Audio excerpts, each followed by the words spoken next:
And now for a taste of things to come.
It's a beautiful 68-degree day here in Northern California. However, they say vengeance is a dish best served cold, but the action should heat up in the ring.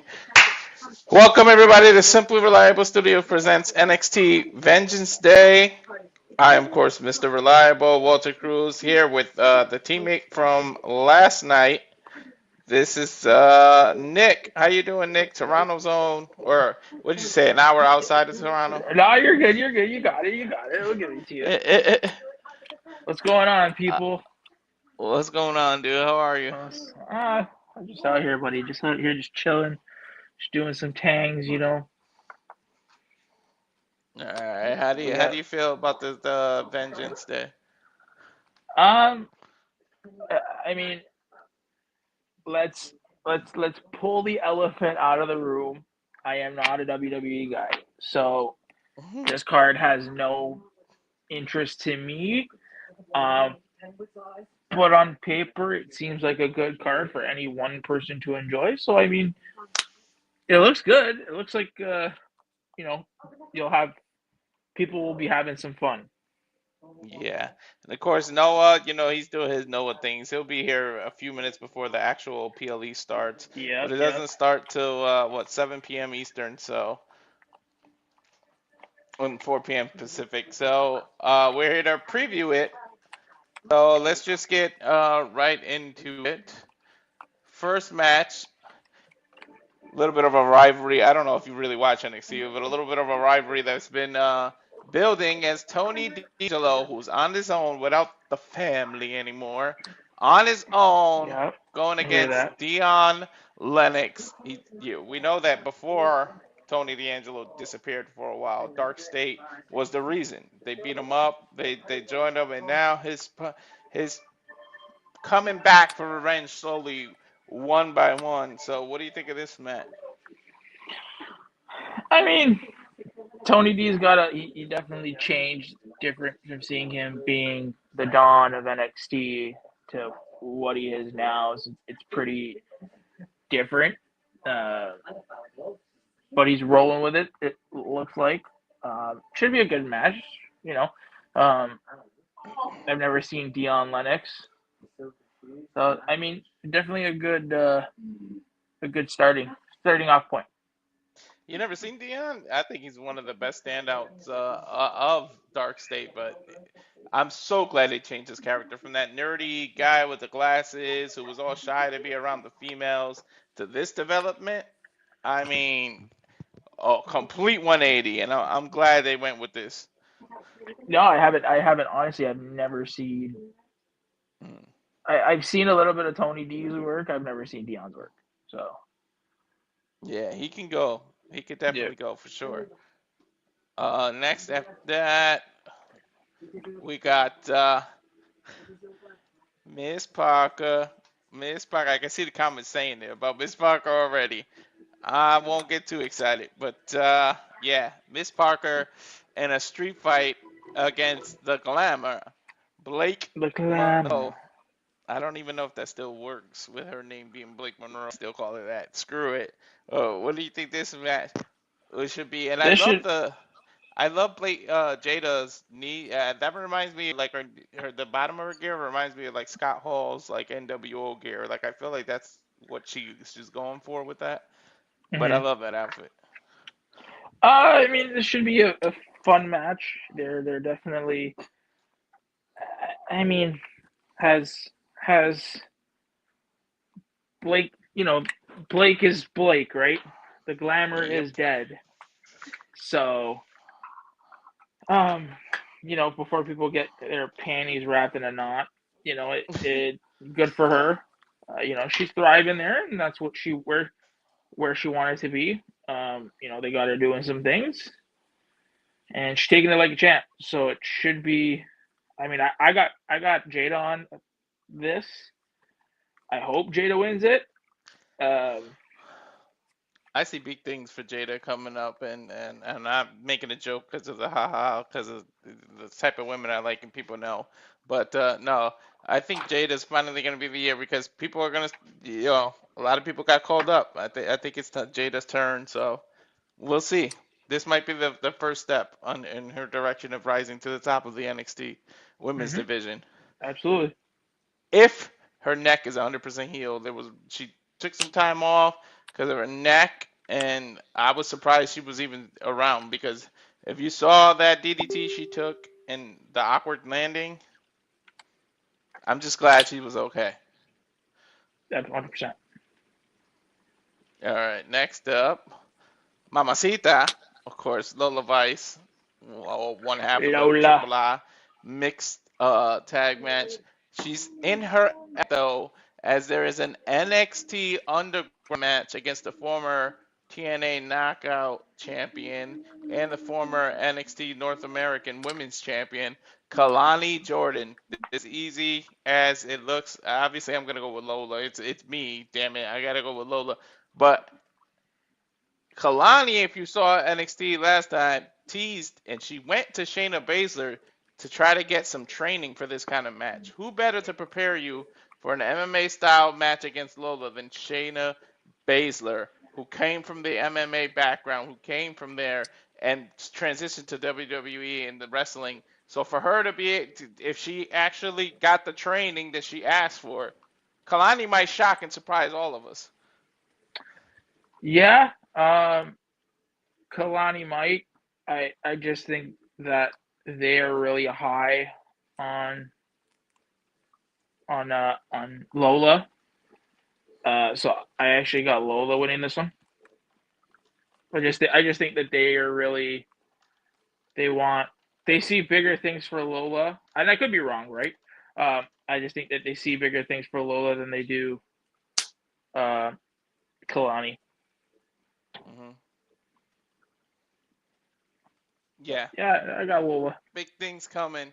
Lola Kalani, I think she's on top right now with the championship and everything. I think she should come out, but I wouldn't be shocked if Kalani surprises us because they could just say she was trained by Shayna. You got the built-in reason. She might surprise you, but of course the NXT Underground, it's a whole different ball game match. It's an MMA style. I Then was we gonna say got. I like that. I like that wrinkle in it that it's an underground match. Mhm. Makes it for a little bit of unpredictability.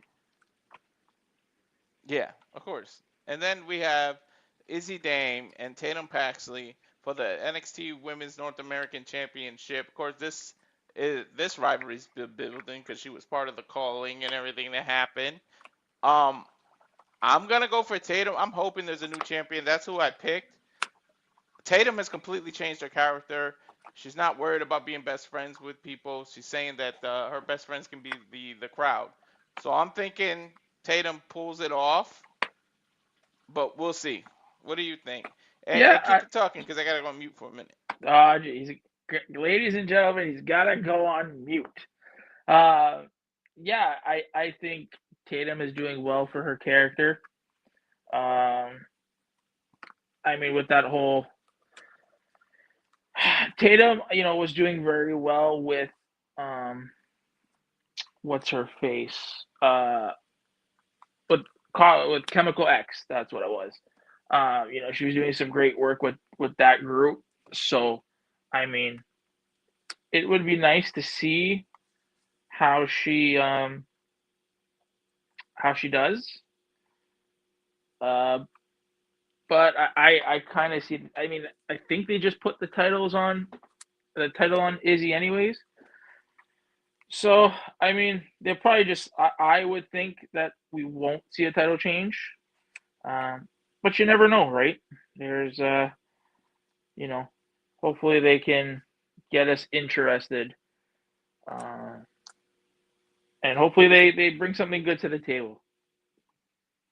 I mean, we got Walter on hold here. You know, and I a lot of people know me. They know that I'm not a WWE fan. But wrestling is wrestling. Like if you enjoy the product, what they're turning out, hey, to each its own, right? Like, you're kind of glad, that they're doing their thing, and hopefully they can continue their momentum.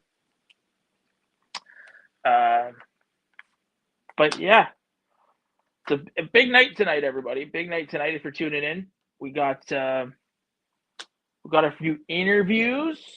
We got some shit going down today. We got the boys. We got some of the boys on the call for a GCW show. We got Walter and hopefully soon Mr. Noah Foster on the call for Vengeance Day. And then we also have at 11 p.m. It's 11 p.m. I'm on the East Coast, so I'm going to give you the East Coast time. So 11 p.m. Eastern Standard Time. We have our interview with the one and the only Good Witch herself, Kaya McKenna. She's going to be coming on the show tonight. She's going to be talking to us. She's going to be talking about all things pro wrestling. We're going to talk some hockey. And we're just going to shoot the shit with her. Just going to shoot the shit. I did on X. If you follow me on X, Nick B Leaf 12. There was a video that we found from our lovely leader, Mr. JJ, about it's a very nice video that the ladies and gentlemen, Corey and Connor of Pro Wrestling Symphony, put out there. Make sure you go check it out. Yeah. Well, oh, you're back. Sorry You're about back. that. No, Yeah. I'm working at the same time. Noah just texted. He'll be there in about 8 minutes. But yeah, this rivalry, I'm hoping a new champ. It's time for Tatum to get her revenge and keep that title, and maybe Izzy could be the one that goes and spirals out of control. But those, I don't know. There's a rumor that it's an AI, but that video package that they made with Paxley, it was awesome. Like the ones that they've been having. Or they're pretty good. Yeah, I really like the way that they've been doing this. Well, that's good. Yeah, I mean, I don't know. Didn't they just put the titles on her though? They put the title on her, I believe, 2 months ago. Yeah, she beat Tatum for it. It was on an NXT. Yeah, just checking. checking. It was one of the specials. Yeah.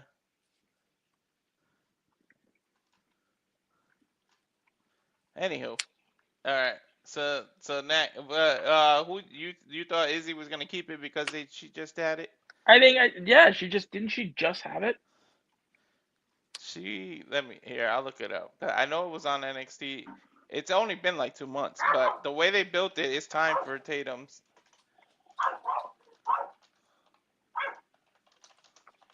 Yeah, like I could have sworn she literally just had it. I could be wrong. I definitely could be wrong. So She won on January 6th, okay. so a few months. I knew it was a special that we covered. Then this is somebody who honestly just won it in the ladder match, a 6-way match. But Joe Hendry, no, I'm not going to do the shtick because we're not going to wear it out. But the NXT champion, Joe Hendry, against the former NXT champion, Ricky, ooh, I almost said the wrong name, Ricky Saints. You But, almost call him Ricky Starks. yeah. Listen, he's still a Stark. He's still Yeah, I Stark. know, right? I don't care what anybody has to say about that. He's still Ricky Starks. I don't know why they changed the name, but whatever. I mean, it makes sense. Saints, New Orleans Saints, yeah. That's his team. Whatever. But anyways, I think it's a retention here. This is his first defense of the title. There's no way you prop somebody up this big, had him signed from TNA, make it all about him, and he loses his. What's up, Matt? He loses his first title defense. So I think this is a foregone conclusion. Although I've been wrong a lot this year, so can't take my word to the bank. But I think he keeps the title. But what do you think?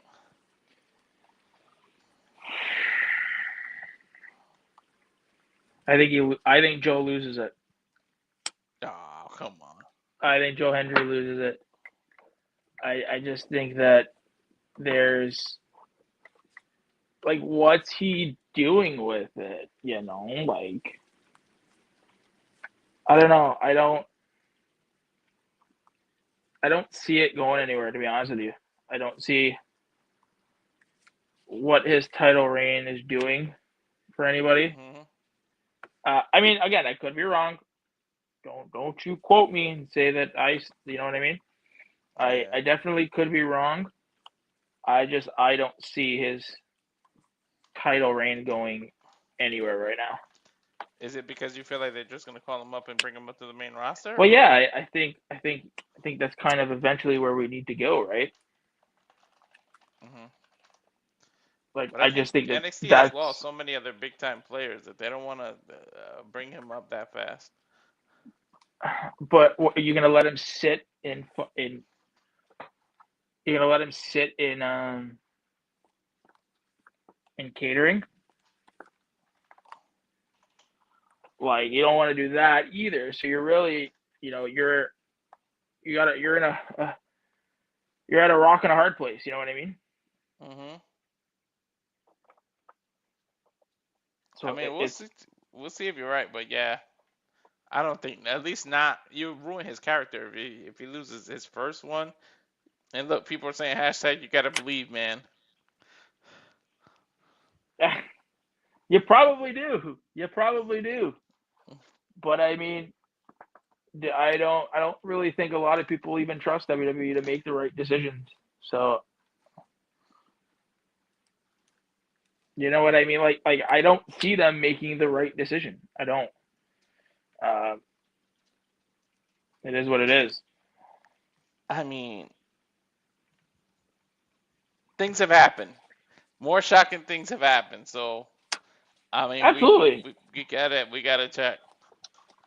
absolutely. That's what I'm saying. Like, it definitely it could happen. Like, there's definitely that if. To say that it couldn't, it's being disingenuous. But at the same time, I don't. It's hard for me to see them making that good decision, right? So, Mm-hmm. but let's see. Let's see if they can, if WWE can pull their head out of their ass and do it, right? The way I look at Joe Hendry, and I'm sorry for people who like him, I put him in the same category as when not Dark State, sorry, um, what's their fucking name? God damn it! What's his fucking name? The Wyatt Six. When the Wyatt Six first came back, I flat out said, when everybody was all like ooh and ah, I said this motherfucker's more like these guys are gonna be nothing more, nothing less than entrant merchants. That's it. Mm-hmm. And sure enough, it's what they are. Don't shoot the messenger. It is what it is. Mm-hmm. And with that said, the voice, the simple voice, well, the simple man with the spectacular voice, I should say, Noah Foster has joined. He's here. Hello once again, everybody. Good evening, Nick. Good evening, Walter. Good evening, Super Liable Studios and NXT community and professional wrestling fans, casual and hardcore galore as we get ready for tonight's presentation of Vengeance Day that is literally less than 2 minutes away. Hope everyone enjoys. It's good to see y'all once again, and shout out to those that are covering GCW. Of course, we bring you a double feature content coverage tonight on this packed weekend of all the wrestling. How you doing, Walter? I'm doing well. I'm a little taken back by Nick's take. He thinks Joe Hendry's actually going to lose the title because there's no point in him staying in NXT. He's going to go up to the main roster. I'm like, this is his first defense. While I respect his opinion on everything, I feel like they'll be doing a disservice by making him lose the title that quick.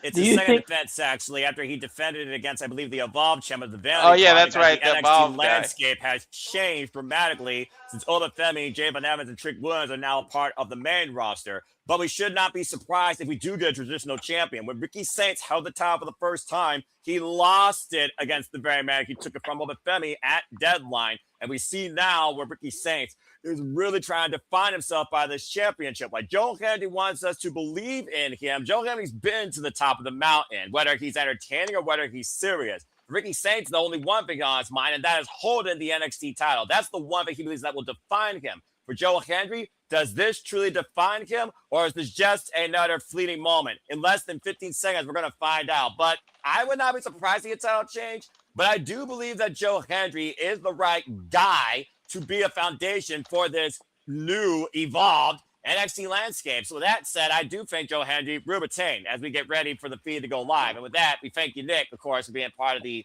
pre-show conversations. Of course, we'll see you part of the Saturday Shenanigans. And stay tuned, folks, for another Poldemania interview with Kyle McKenna, of course, at the top of the 11 p.m. Eastern Standard Time. I'm sure Nick will be heavily involved in that. Thank you, Nick, by the way, for your proactive notes and research and support for that talent. Appreciate you. No problem. Yeah, I'll be there with you guys actually on the air interviewing her. So good. Should be a fun time. We're gonna have a good time. Well, we're all in this together all the time, 24/7, 365. There's only one thing that's on everyone's mind. From provocation to absolute frustration, to insults, to injury, to setting an example, to carrying out a vendetta. Everyone only wants to get one thing accomplished tonight, and that is vengeance. Welcome, everybody, to Orlando, Florida, virtually, and welcome into Super Liable Studios as this is NXT Vengeance Day. Hello, everybody, and welcome back here once again. Noah Foster, Walter Cruz. We are Super Live, and we are here to bring you coverage tonight for NXT Vengeance Day. Hope you all enjoy. Please like, share, subscribe, comment, tell a friend. You want to dictate the conversation. Super chat, PayPal, that page is as simple as that. The NXT Women's North American Championship on the line. It's Tam Paxley. Looks to show exactly why you don't throw away things you play with. Sending a very painful message to Izzy Dame. But will it be game over once again? Will the calling be Tatum Paxley's undoing? In the first-time battle of gymnastics versus mixed martial arts combat, Kelani Jordan takes to the underground for the first time ever against the undefeated Lola with a bad hand. As Tony D, without a family, without anything but a vendetta, looks to leave Dark State permanently in the dark tonight, taking on Dion Lennox. As Blake Monroe brings the woman from hell tonight to a street fight against Jaida Parker, looking to waste her. And we'll see now if you believe in Joe Hendry or absolutely put stock into NXT. That and all that is ahead tonight at Vengeance Day as we have our cold opener. Walter, are you ready to go? Definitely ready to go.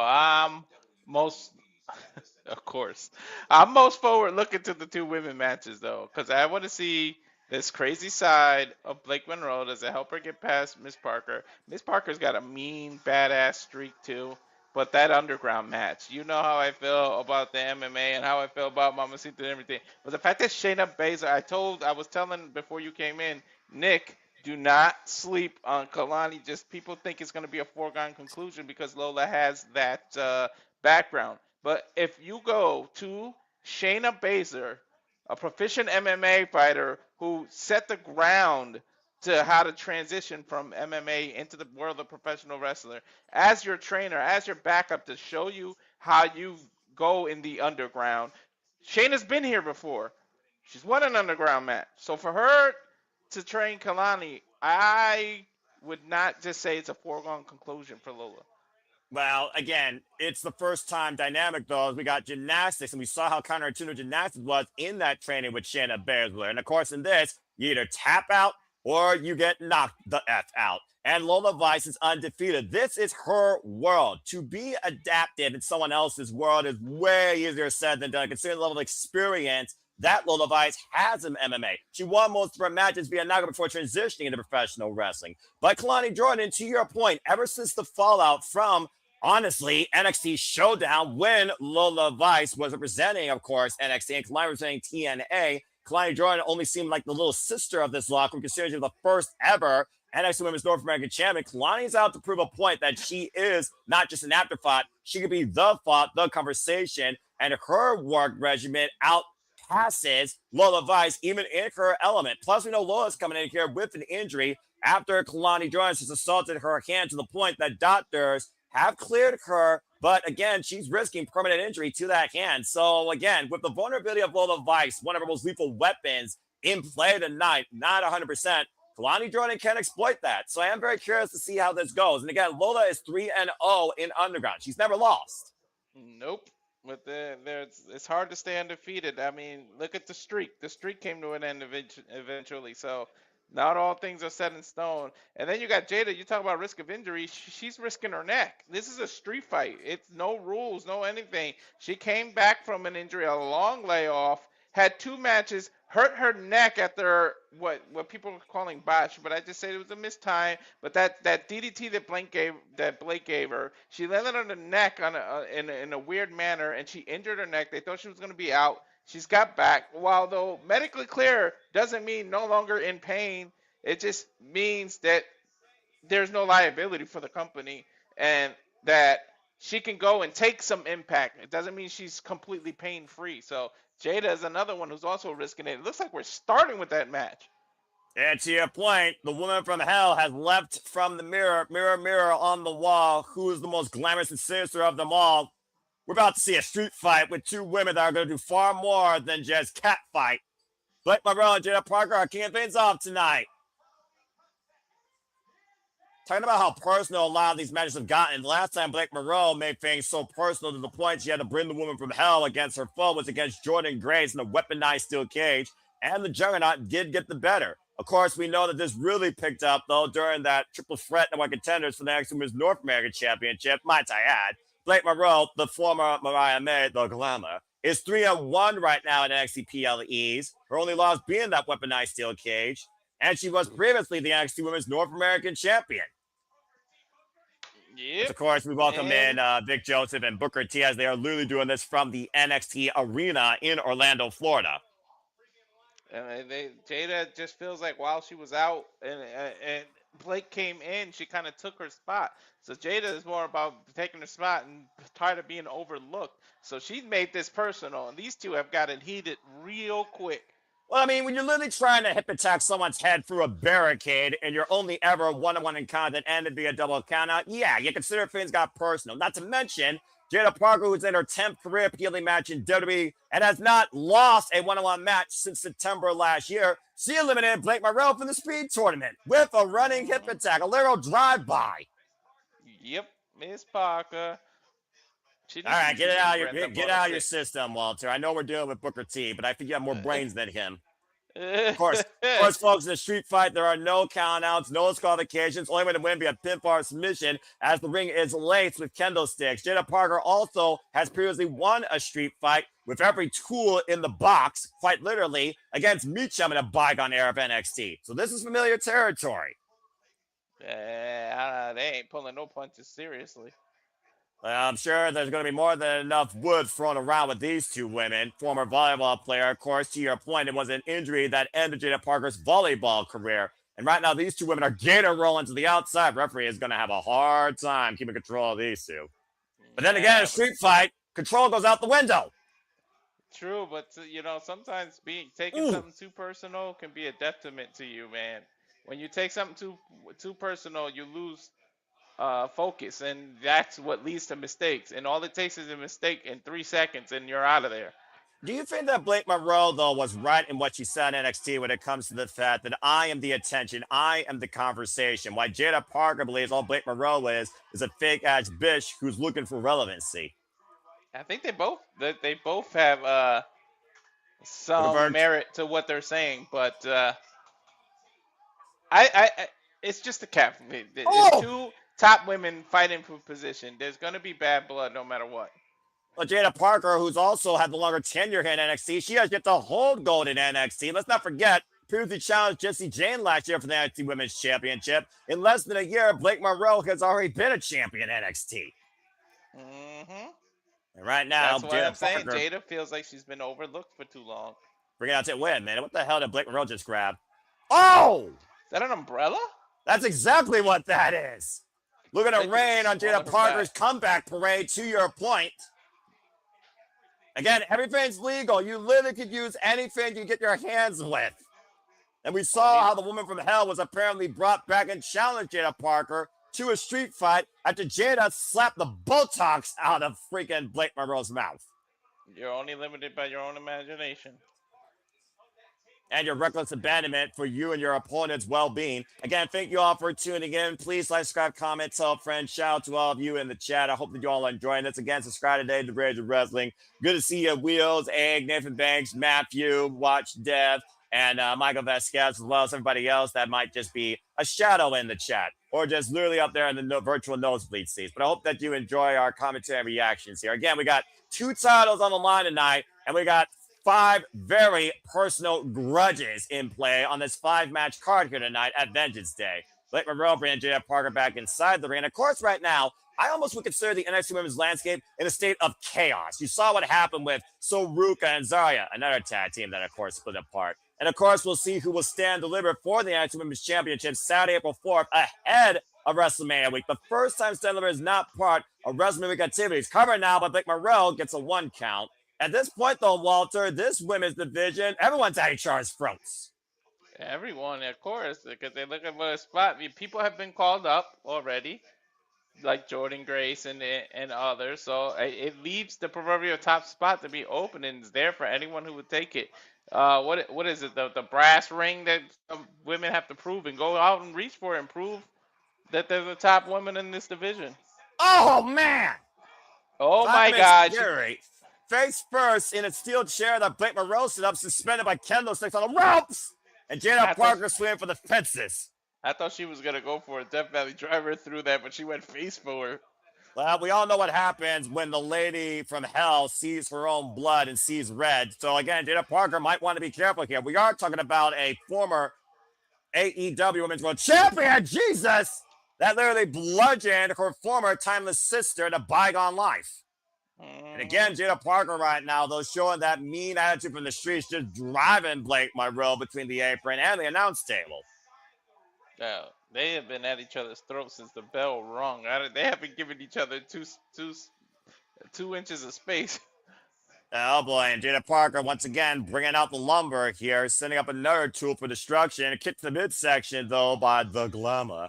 Again, how could something so glamorous be so sinister? Exhibit A, the street fight tonight. Don't let a pretty face fool you. Again, just driving her face first in the steel ring steps. And looking for the hip attack. That means nothing but steel against her ass. Dude, I don't care how much meat you got back there. She just went full force into the steel steps. That could misalign a hip right there. I'm about to say one of the largest muscles on the human body, but also, again, all that tissue and muscle tension does not have a lot to combat that lethal force of steel that has no give against a human body. And now on the top, mental drop kick. Part of your sciatic The nerve is back plus there. the far leg and a 2 count. You were saying. Part of your I don't know. I can't talk right now. Gee, I wonder why, Walter. You really hold yourself together, but I think I know exactly why. I was trying to say sciatic nerve is there, so she can really injure herself. Remember what I talked about on Simply Predicting? One of the most lethal weapons that Jaida Parker has. Oh! Almost a scar crushing grenade with a candlestick that covered by Blake Monroe gets a 2 count. I was saying that one of the most lethal weapons Jaida Parker has, with all due respect, is that hip tonic, that running hip attack. And obviously, compromising that plays in Blake Monroe's favor. Mm-hmm. There's a pink bat. And right now, a trash can. And who the fuck buys a pink baseball bat? I don't know. Only Where do you even Nick get would that? know. What the bloody hell you paint a baseball bat pink? Why is there a basketball net there? What the hell does that have to do with anything? Well, I mean, we are in Orlando, Florida. I'm sure they be balling down there sometimes. Trash can brought inside the ring, or maybe she wants to tie her up. Maybe it's a volleyball thing as well. Again, I talk about, the background of Jaida Parker, Miss Parker, with no wrestling experience prior to NXT, brought for the new program, if you believe it, folks. Former collegiate, almost national volleyball player. Mm-hmm. Now, Blake Monroe hoisted up to the top roller. Big right hand by Jaida Parker. My gosh, she slapped the taste out of her mouth. Oh, and a headbutt by that crazy lethal Brit. Now using the arm and literally driving Jaida face first in the top turnbuckle. And the evil intentions that are on Blake Monroe's mind tonight span as far as you can figure about her career. Far longer, might I add, than Jaida Parker, former, of course, Stardom Goddess Stardom Tag Team Champion. And now Jaida home with a trio of woes sent head first through a steel chair. Oh boy, and there is no protection right now for Jaida in that position. What the world is Blake Monroe thinking here? Placing the chair across and mocking Jaida Parker with those rising knees, looking for the run up and driving her hip into Jada's face between a steel sandwich. And the cover back press with the far leg, and he wasted kick out at 2.5 by Jaida. Take another look at the replay here, Walter. Jeez. Nowhere to go. Just take it. Back and front assault by Blake Monroe.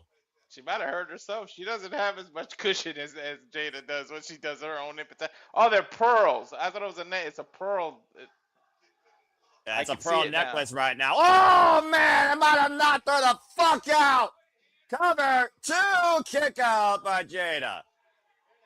Dude, she caught her full force with that right hand. Again, I admire the resilience of Miss Parker, but now a candlestick breaks across the draw line here in a modified crossface.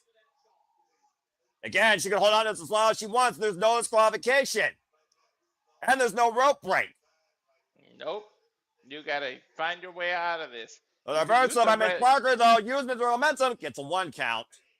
You could use the rope to sort of roll out of the ring to break up the pin, but to break up the submission, but the referee's not going to break it up. And look at the face right now of Jaida with that candlestick again, swinging for the fences, and Blake Monroe is going to be a whole different shade of red in different parts of her body. Not that it makes too much difference. Plus, her body's completely exposed. She has not a shirt covering it or anything. Nothing will make that much of a difference. Well, that just goes back to, again, these two women don't give a damn if they hurt themselves as much as they, oh man, hurt their opponent more.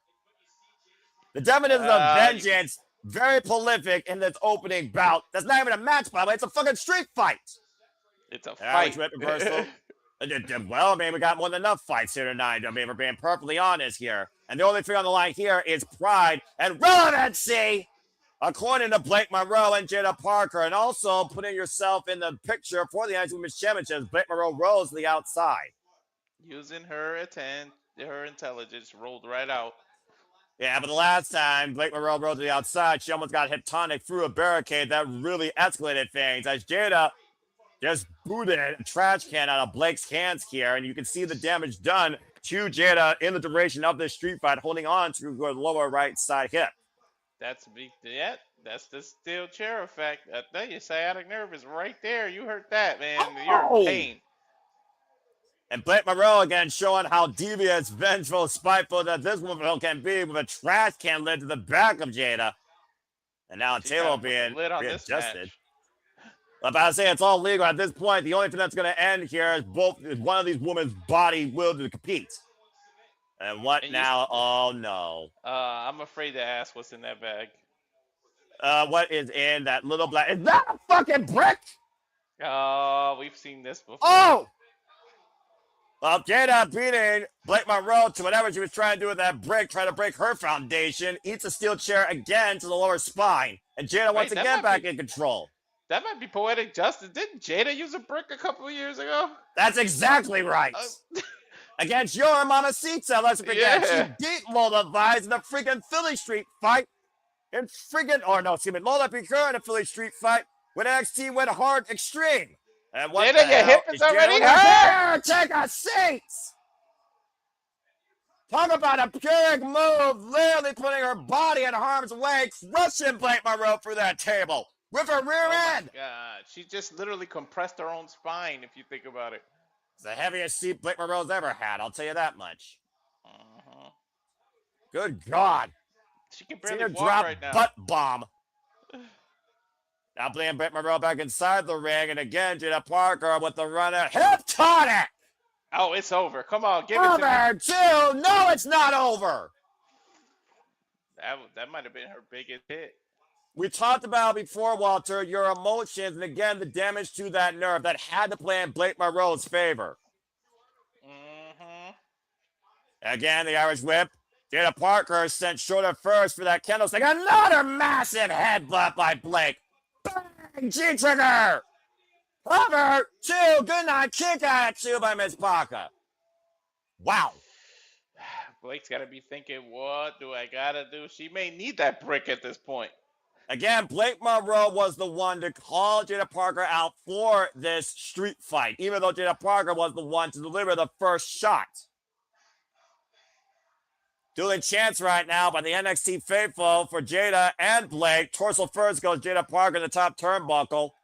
I think the fact that Blake is willing to go just as far as Jaida has earned the NXT faithful's respect because they're chanting. Well, again, your ass is in that bag. Let's find out. Is it Diamonds, and that may not be a girl's best friend. Not in this match. And right now, Jaida Parker scouting Blake. Oh man, diamonds thrown in the eyes. Frankensteiner into the bed of diamonds by Blake Monroe, hooking her up, beauty shot, DDT. Into the diamonds. Cover by Blake Monroe, a glamorous finish for the win. As Jaida gets wasted. Blake Monroe literally crowning her opponent tonight, shining bright like a diamond, a vengeful diamond full of spite. And on the neck that's already injured. Again, when you look in the deep, dark recesses of the mind of the woman from hell, you see how sinister the glamour truly is. And we saw it tonight at Vengeance Day. Again, Walter, you go for the highlights here. Your girl, though, put her whole rear end into it. She put it all on the line, but at the end, Blade did what she had to do to come out on top. Diamonds were her best friend, but maybe Jada's worst enemy. 24-karat revenge tonight on Blake Monroe's mind. Yeah, I don't think that's the sparkle Jada wanted in her eye. All those jagged, sharp edges of those jewels to victory for Blake Monroe was Jaida Parker's downfall. I got Noah doing puns, guys. I'm rubbing off on him.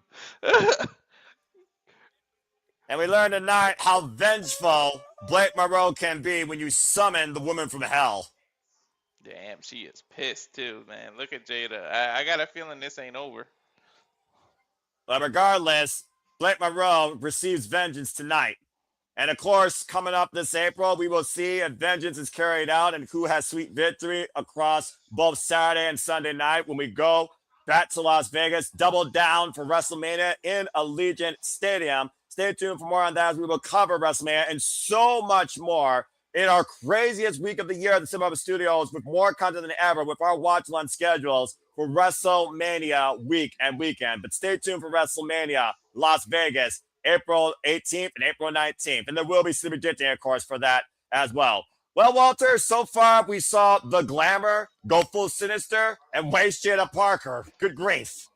That was just the opening match. That means we got a long night ahead of us. And if people got to follow that shit, that was a good match. Yeah, and again, those women left nothing to chance. Jaida Parker's attitude from the streets did not hold up, though, against the vengeful, evil spite that the Glamour has underneath. So congrats to Blake Monroe on winning this PLE. Now 4-1 in PLEs in literally less than a year. Miss Parker, gotta figure shit out. Well, that being said, Matthew, good to see you in the chat. Currently 0-1. I am 1-0. Again, as the NXT League has officially kicked off, thank you, by the way, to all 30-plus of you that have entered. I wish you all the best this year for the NXT PL League of 2026. Stay tuned this week when the All Elite League kicks off with AEW Revolution. It's a dating day and time to be determined, of course. We will be covering it here literally 1 week from tomorrow at the SIP Reliable Studios. Good to see City by the Bay. As, of course, for those that don't know, talking about women in wrestling, for 70, the Gods of the Underworld has beaten Mercedes Moné for the CMLL World Women's Championship last night. Congratulations. She did? That's correct. Congratulations I'm so to happy. Stephanie. I knew it. I told Now, you that was 8 going to belts, happen. Moné.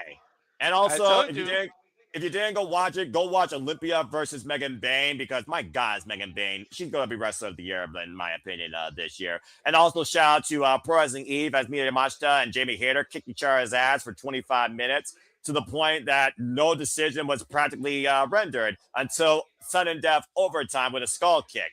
And again, stay tuned. If you can support women's wrestling, go watch Wrestle Queendom 8. Pro Wrestling Eve's biggest event of the year, right here on YouTube at Pro Wrestling Eve's YouTube channel. Starts 12:30 p.m. Eastern Standard Time for members only. I cannot wait to watch that. Many of your favorite talents from Eve, Stardom, and AEW will all be at that supercard. Good luck to Session Mark Martinez on getting the Eve Championship. Well, that being said, speaking of championships, Walter, what do you think that Mr. Interim General Manager Robert Stone needs to do with the women's division here and the NXT Women's title? Jessie Dane was lucky to not have to have her soul snatched by Soruka, and so right now has snatched both of their souls within the span of the last few months. Now that Soruka is no longer a team, but women's tag team wrestling again breaks down WWE. Go figure. What do you think needs to happen with the NXT Women's Championship? Blake Monroe took a major step forward. And let's not forget when Blake Monroe first arrived, she was the fatal influence against Jessie Jane and her compadres. Might I remind you all? What do you think? I'm not sure where you go from. You're going to have to do something to you got a good division. You got to make the #1 contendership. Blake Monroe just beat Jaida, knocked her out of there. You got to think she can be in contention. You got to see what happens with Iggy and Tatum tonight. You got to see where things are going. And then Stand and Deliver, usually is the, what is the name of that match? Why can't I think of it? Help me out, Noah. Come on. The Iron Survivor, when is that? The Iron Survivor Challenge is at the end of the year at Deadline, dude. Yeah, okay. I appreciate you, City. We always will try our best.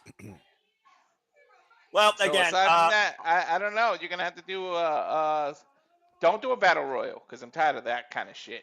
You may both. I'm tired of tournament style matches. I'm tired of that. You're just gonna have to do some kind of maybe a 6-pack challenge. Take your top 6 contenders and do an elimination match. Winner is the #1 contender and goes against JC Jane at your next big pay-per-view. Well, to your point, though, last year when the women stood and delivered across multiple matches, it was a fatal 4-way for the NXT Women's Championship and a ladder match for the NXT Women's North American Championship. That very well could be the same thing tonight. And speaking of champions, here we go backstage to the former NXT North American Champion, All Eagle, Ethan Page, and tonight's challenger for the NXT Championship, Absolute Ricky Saints. Might I add, Ethan Page took the title from Ricky Saints in the first place. Yeah, but I think them going at it, Ethan might interfere with this main event to get himself back up there, and it ends up being a triple threat. I don't like the look last Tuesday that Ethan gave. He had a little smirk when Ricky's was talking to him, if you looked at it. Well, it's a whole new landscape in NXT right now, and everyone's looking to be the leaders of it. And while Ethan Page was the face of Canada, North America for quite a duration, Miles Bourne now holds on to that title. And I think everyone believes in both Bourne and Hendry being the leaders of this NXT, except for these two gentlemen. Like you said, it's a whole new landscape now, which means it is literally about seizing or creating opportunity. And by the way, congrats to the 66th of you that got Blake Monroe correct. You see the smirk on Ethan's face? He's cooking something, I'm telling you. Apparently, Ricky Saints is enlisting Ethan Page's help and will promise him the first shot at the NXT Championship if he wins. As he's also promoting Ethan Page to become two-time NXT North American champion. I don't know if I like the look of Ethan Page's face. Is that Tony D? I believe that's Tony D and Dion Lennox, and apparently, oh, what the hell? Wait a minute. That's not Tony D. Oh, there he is, and he's attacking all Dark State with a crowbar. What the hell? Popping off in the parking lot. This isn't a parking lot brawl match. Well, I thought it was a normal match, but considering how personal this got, let's not forget Tony D said he came back to end Dark State. They cost him everything. His family, his titles, you name it. And let's not forget, Tony D cost Dark State the NXT Tag Team Champions against the Vanity Project. It was not advertised as any kind of... This isn't even a match. God. This is just them seeing each other in the parking lot. Well, apparently the fight is on, and security is not going to break this up as he tried to throw a keg in Dion's face against a car windshield. I thought this was supposed to be a one-on-one match inside the building, and it looks like the gate, well, at least the parking garage gate, so maybe they are going to take fades inside. Again, though, Dark State had the numbers game, though, and immediately Tony D neutralized that. Yo, now trying to keep Dark State out of the building. That reminded me of when Eddie Guerrero and John Cena were going at it, that parking lot brawl with those cars surrounding them. They should have just did that, a parking lot brawl. Well, I mean, it might break down to that again if Dark State finds the way inside the building, as right now Tony D has isolated himself and Dion backstage. I mean, again, this is as personal as it gets as well. That's going to be the form of the night. Oh, my Lord! He just punched through a fucking door! Are they in a bathroom? Oh, no. Okay, I was going to say. That was the bathroom door. Yeah. I'm about to say, how vengeful are you when you literally throw your fist for a damn door? Oh! I know. Is that a laptop? That. Yep. Well, I mean, the match officially, to your point, the match officially has not started. This has been nothing but a straight up fight. And Dark State found the way inside the building. This is just a brawl at this point. Remember, he doesn't have the family anymore to back him up. Well, now we got security and officials because I believe this was supposed to be a sanctioned match tonight. And right now they're going to need probably the entire Florida PD department to separate these two. They're literally fighting in this backstage area like construction. This is where they put up the things for the arena. And I was about to say, a lot of dangerous artillery there for both these men to use. I mean, again, the official said we got to get this going inside the ring. We need to take this inside the arena. Oh, my God. He tried to squish it with a freaking locker. I'm about to say, are these two trying to beat each other or literally end one another at this point? Good Lord. They just want to fight. They don't care about the victory. Double A takedown over some stage crates. Yeah, Double A takedown over some stage crates. And Dion Lennox, of course, who really broke out last year in that Iron Survivor Challenge. We learned more about his backstory. It goes to show how far you're willing to go to try and destroy somebody that you believe has taken everything from you, and how far you're willing to go to take out somebody that's trying to take everything from you. Well, remember, he blames them for taking the family away, remember? I get that, but still. I mean, and who took, before Tony's leave of absence, who took him out? It was Dark State. Remember, this all goes back to when the D'Angelo family lost the NXT Tag Team Championships, of course, to Dark State. Lest we forget. And again, though, you cannot take one member of Dark State out without considering the rest. And again, Tony has no more backup. Now, Dion Lennox right now with Tony D in a combat position. OTM! OTM? What the fuck are they doing here? Well, I mean, I know they were also in pursuit of the Tag Team Championships. Now we got the entire locker room brawling or bringing up these two teams. What the fuck is happening? And right now, we're finally back inside the NXT arena. There's official following these two men that are getting closer and closer, might I add, to the actual ringside area. We are just outside the entranceway. Tony almost driving Dion Lennox through the damn wall. I mean, somebody's got to get some freaking control. Well, Robert Stone's the interim general manager, right? Whoa, what the fuck? They literally just bursted out of that somebody said his name one time and Joe Hendry popped out of there. It's called when it is, Walter. Tony D and Dion Lennox just fucking crashed through the damn stage. Yo, I think Tony D hit his head on that stage crate too. You see that? Well, again, we got a referee. We got the two men finally inside the ring. We're just waiting for a bell at this point. Are they even fit for combat at this point? Who the fuck cares? End this thing already. And I don't think Dion and Tony D give a shit. And the bell has rung, and this match is officially on as the fight continues. Mm-hmm. Hard Irish whip right now, and Tony D again dropped toehold, though, into the second turnbuckle. I think that turnbuckle pad was almost partially thrown off. Again, disregard your own well-being, disregard your opponent's well-being, disregard the rules as long as you can, but now the match is officially underway. I mean, if the girls weren't already in the street fight, that's probably what happened. This would have been a street fight, but they didn't want to overdo it.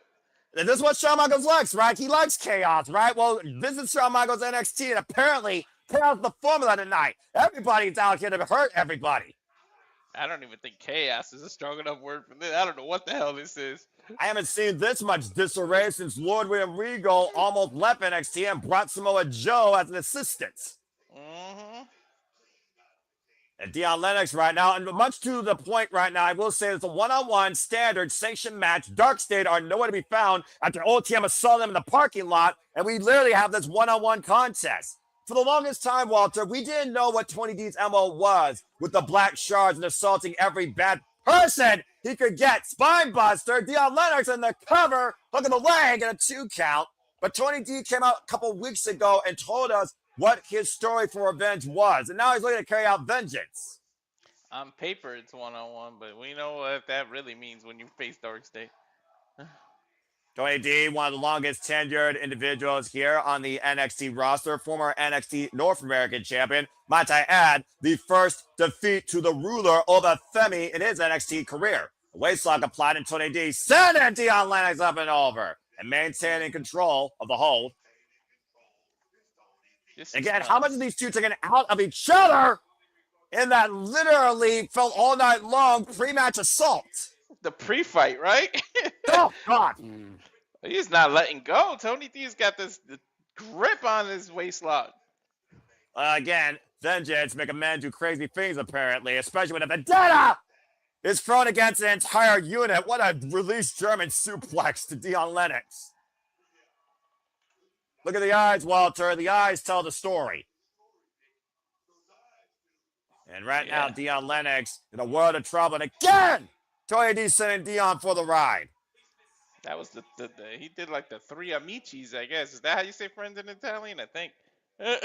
God, you know what? I'll allow it tonight. Up in the fireman's carry. Into a TKO. And Tony D'Angelo right back up in full control. And big clothesline to Dion, send him over the outside. Tony D in a whole different mood tonight. Good grief. I haven't seen this man fired up in a long time like this. And again, Dark State, who was previous NXT Tag Team Champions, of course, after beating the D'Angelo family. And Stacks, of course, betraying his family. Again, shoulder first, Mr. I don't think I've seen Tony D this fired up since Stacks turned his back on him and they had a personal rivalry. And, of course, that left out Stacks from being the underboss to being the coward, the traitor, and, of course, the lawyer. Rizzo also left, as well as his girl. Tony D was left completely alone. Mm-hmm. Now, Dion Lennox setting up Tony D's ankle on the steel ring steps. It might be and Dion Lennox with the steel ring steps in the hand might be looking to shatter Tony D's ankle and permanently injure him. Good Lord. But remember, there are disqualifications. It's a regular sanctioned match. I don't think the rules matter at this point. Look at the eyes of Dion Lennox. You're talking about Tony D fired up. Dion Lennox, I haven't seen this much rage out of Dark State in general since they've been part of NXT. Oh, God! I think them losing the title might have infused Dion Lennox. Well, literally, Tony D thrown into the audience, and right now they're not taking it to the streets, they're taking it to the people. Mm-hmm. Oh, boy. Lennox, you gotta get him in the ring to beat him, by the way. This is a match. I don't think he gives a shit, dude. Well, the 10 count needs to go into play. Whoever needs to count these men out, it's going to come like this at this point. Oh, dear God. Looking for a deadlift. Damn it, so much! Jesus Christ! Through the freaking table. What the fuck? Take a look at the replay here. Mm-hmm. Both men exploding through that announce table. Dion Lennox falling back first, head first, through that damn partition. I'm not sure who got the worst of that. The crowd is chanting, "This is awesome."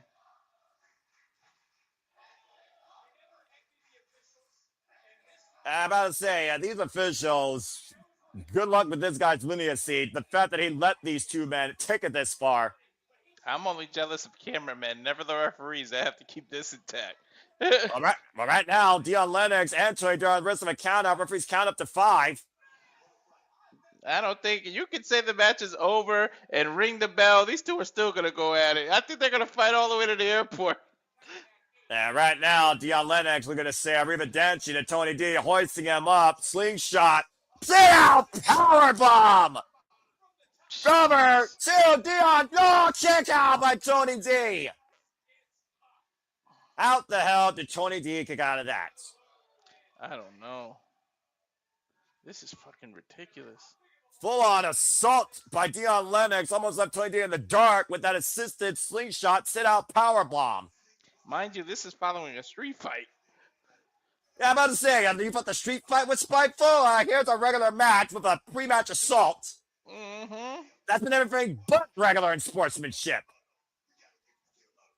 I guess the girl said follow this, and Tony D said, I'll take that offer. Well, I mean, again, we did talk about before how there's a whole new landscape, almost feels like a new era. I mean, everyone right now is looking for their place, their chance, their new beginning. And Tony D, once again, might have found his second win, hooking the arms of Dion Lennox, a massive headbutt. Oh, what the hell is this? Whoa. Got counter. Dion Lennox hoisting up Tony D. Tony D counter again, pushing Dion, who stops going to the ropes. Spear! A spear. That was about the most wrestling move we've seen this entire fight.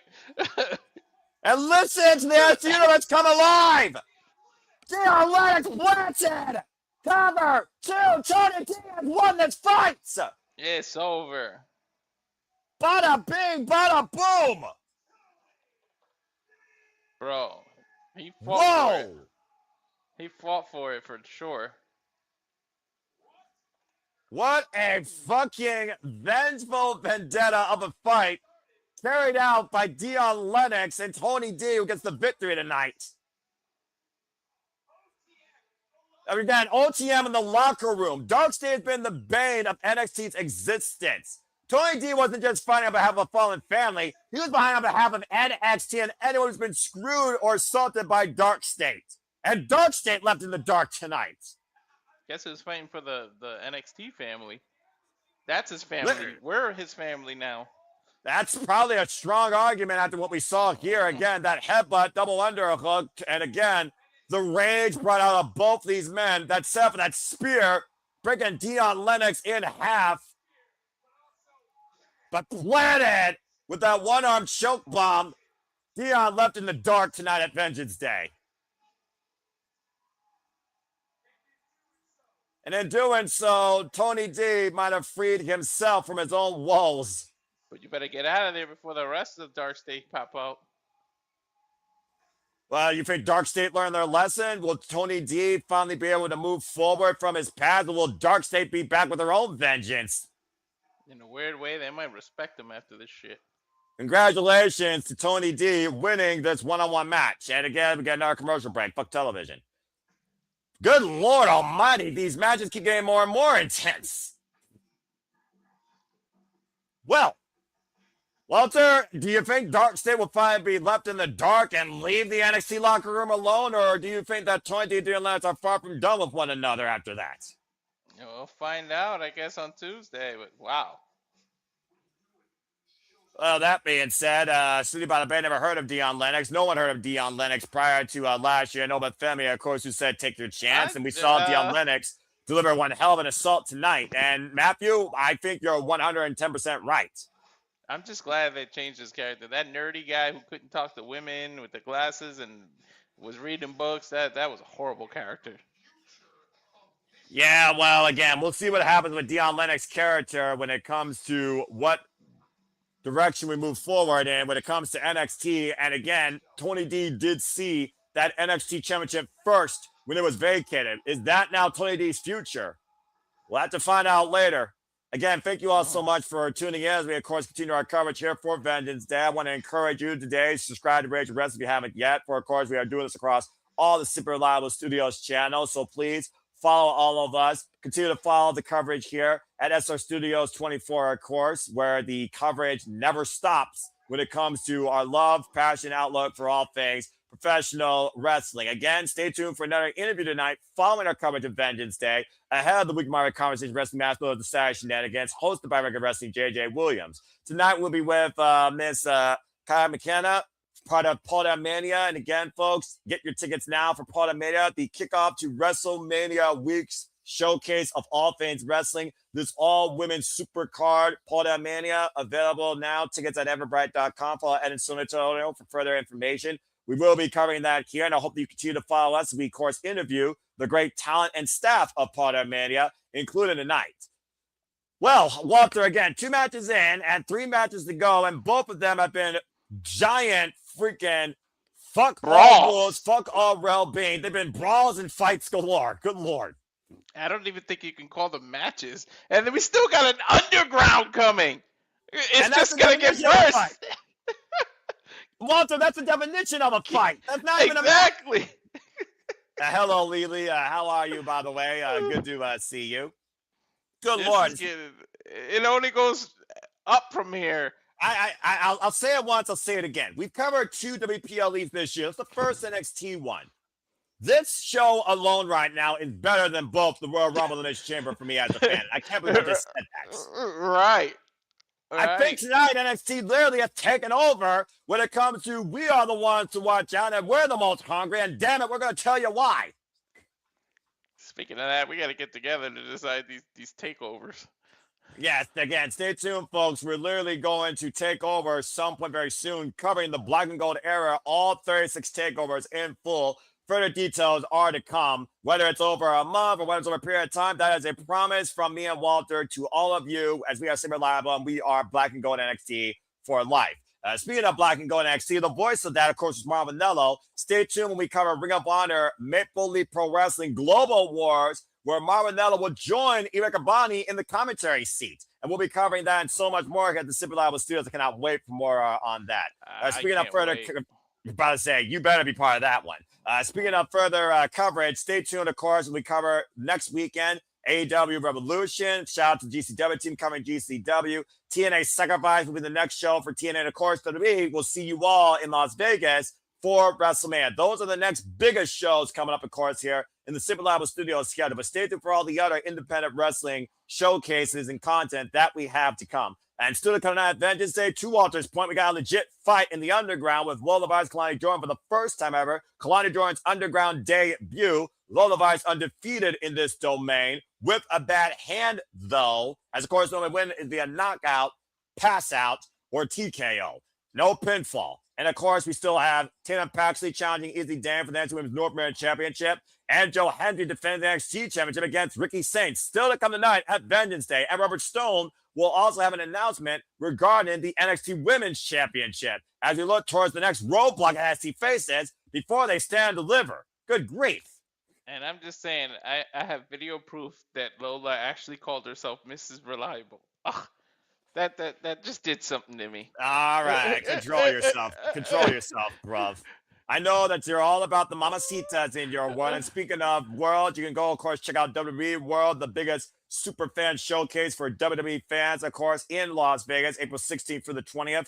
Photos and, of course, massive autograph opportunities available, your own entrance, all the memorabilia possible, live shows, live matches, the biggest superstar in WWE land here in the nation, all part of WrestleMania weekend. So if you have the money, go ahead and go for it. And speaking of going for it, Lola Vice is going into what she knows is a vulnerable fight, considering you see her right hand being taped up here tonight, Walter.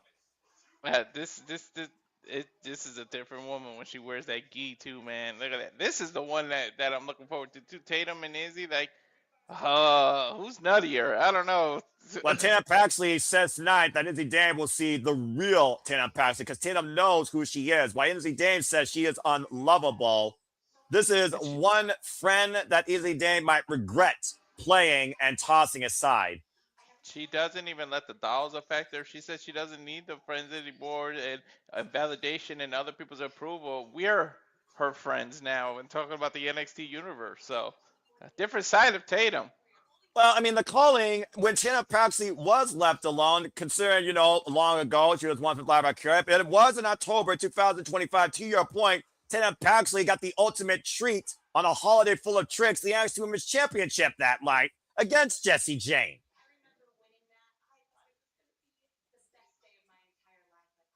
And of course, as we look at this video package, it was less than a month later at Gold Rush, November 2025, where, of course, Tatum Paxley, being fighting champion, gave Jessie Jane her contract-negated rematch, and Izzy Dame cost Tatum Paxley her greatest accomplishment that night. Would Tatum be the first two-time Women's North American champion if she wins? That would be correct. Wow.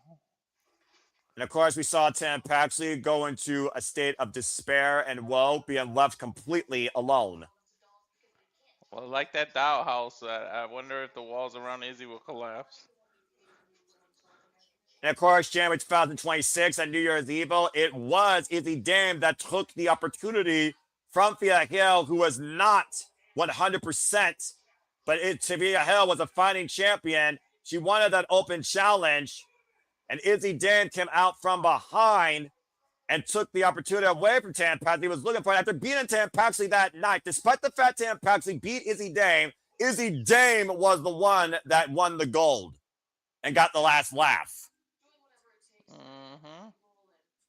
She's trying to play mind games, but I don't think you want to try to go inside a mind as warped as Tatum Paxley's. But you also know how devious we've seen Izzy Dame come out since joining the calling. Now, this is the video I was telling Nick about. Whether it was AI or not, they freaking did awesome with this video. That Tatum Paxley video.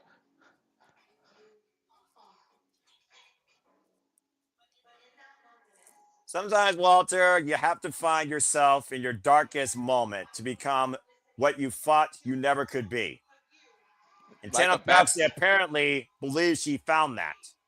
Literally like a baptism. She went in the water, one person, and rose above it, a whole different person. Look at her. Well, we'll see if she rises to the promise and finds her satisfaction in beating Izzy Dame for the NXT Women's North American Championship. I went with a new champion, but we'll see. The pain that Tatum Paxley's been put through the last few months by the calling is going to be delivered with interest tonight when Izzy Dame plays with Tatum Paxley, possibly for the last time. Well, will she have a new playmate in an NXT North American Gold? Time to find out. Everyone's favorite Little Lost Soul, inspired by Little Miss Bliss herself, Tatum Paxley, who's been involved in wrestling now for 4 years, of course, from the Texas area, former NXT Women's Champion. And you want to talk about somebody literally left out in the dark, but still accepted by everybody when she comes to light. That's been Tatum Paxley's story, particularly here in NXT. I like the Mortal Kombat Jade inspired gear. Everything that Tampax has been put through has made her into her own mind a free spirit, a better version of herself. Mm-hmm. And in becoming that, she might be more dangerous. We talked about how unhinged Dion Lennox and Tony D was and how spiteful and vengeful Blake Monroe and Jaida Parker was.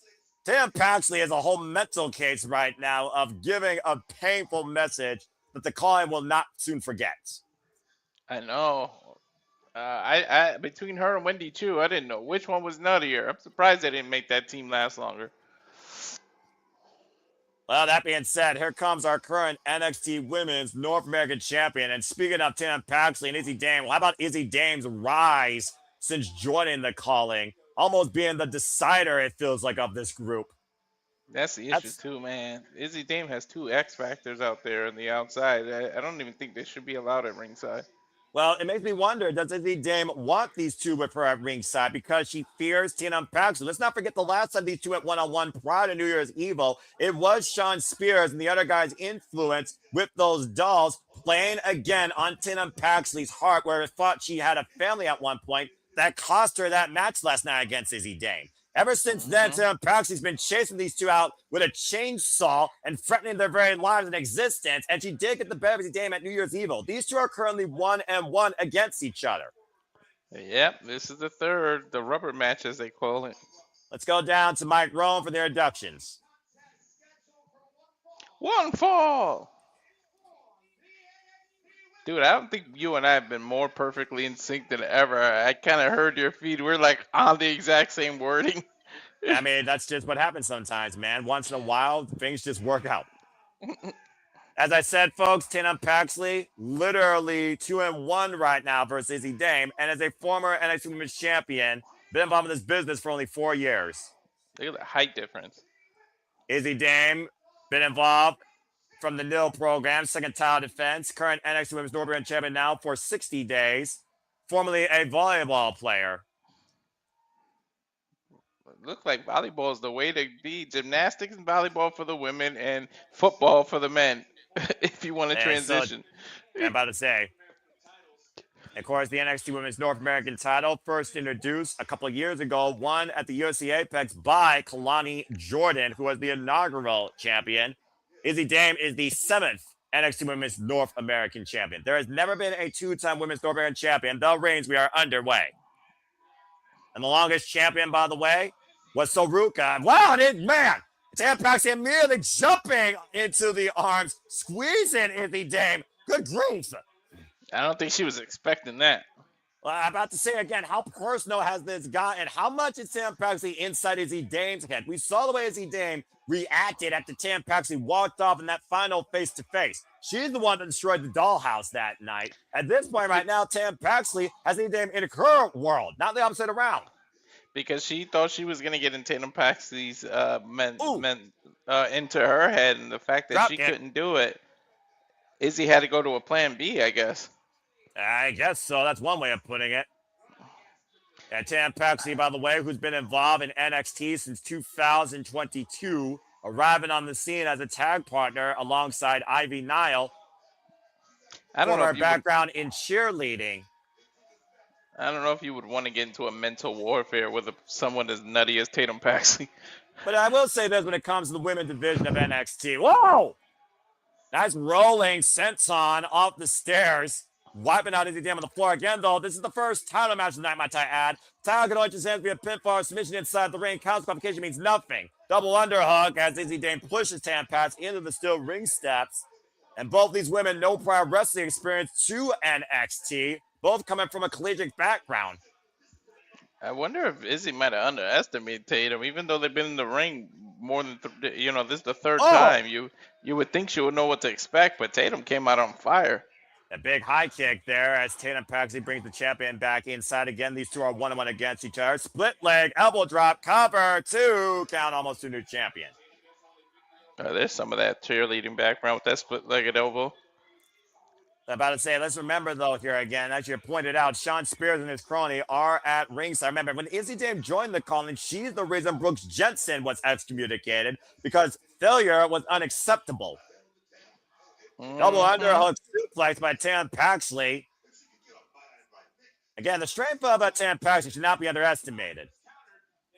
Looking for that cemetery driver. Of course, that modified lightning spiral. Meanwhile, pop-up, roll through, inside cradle by Tatum. Gets a 2 count.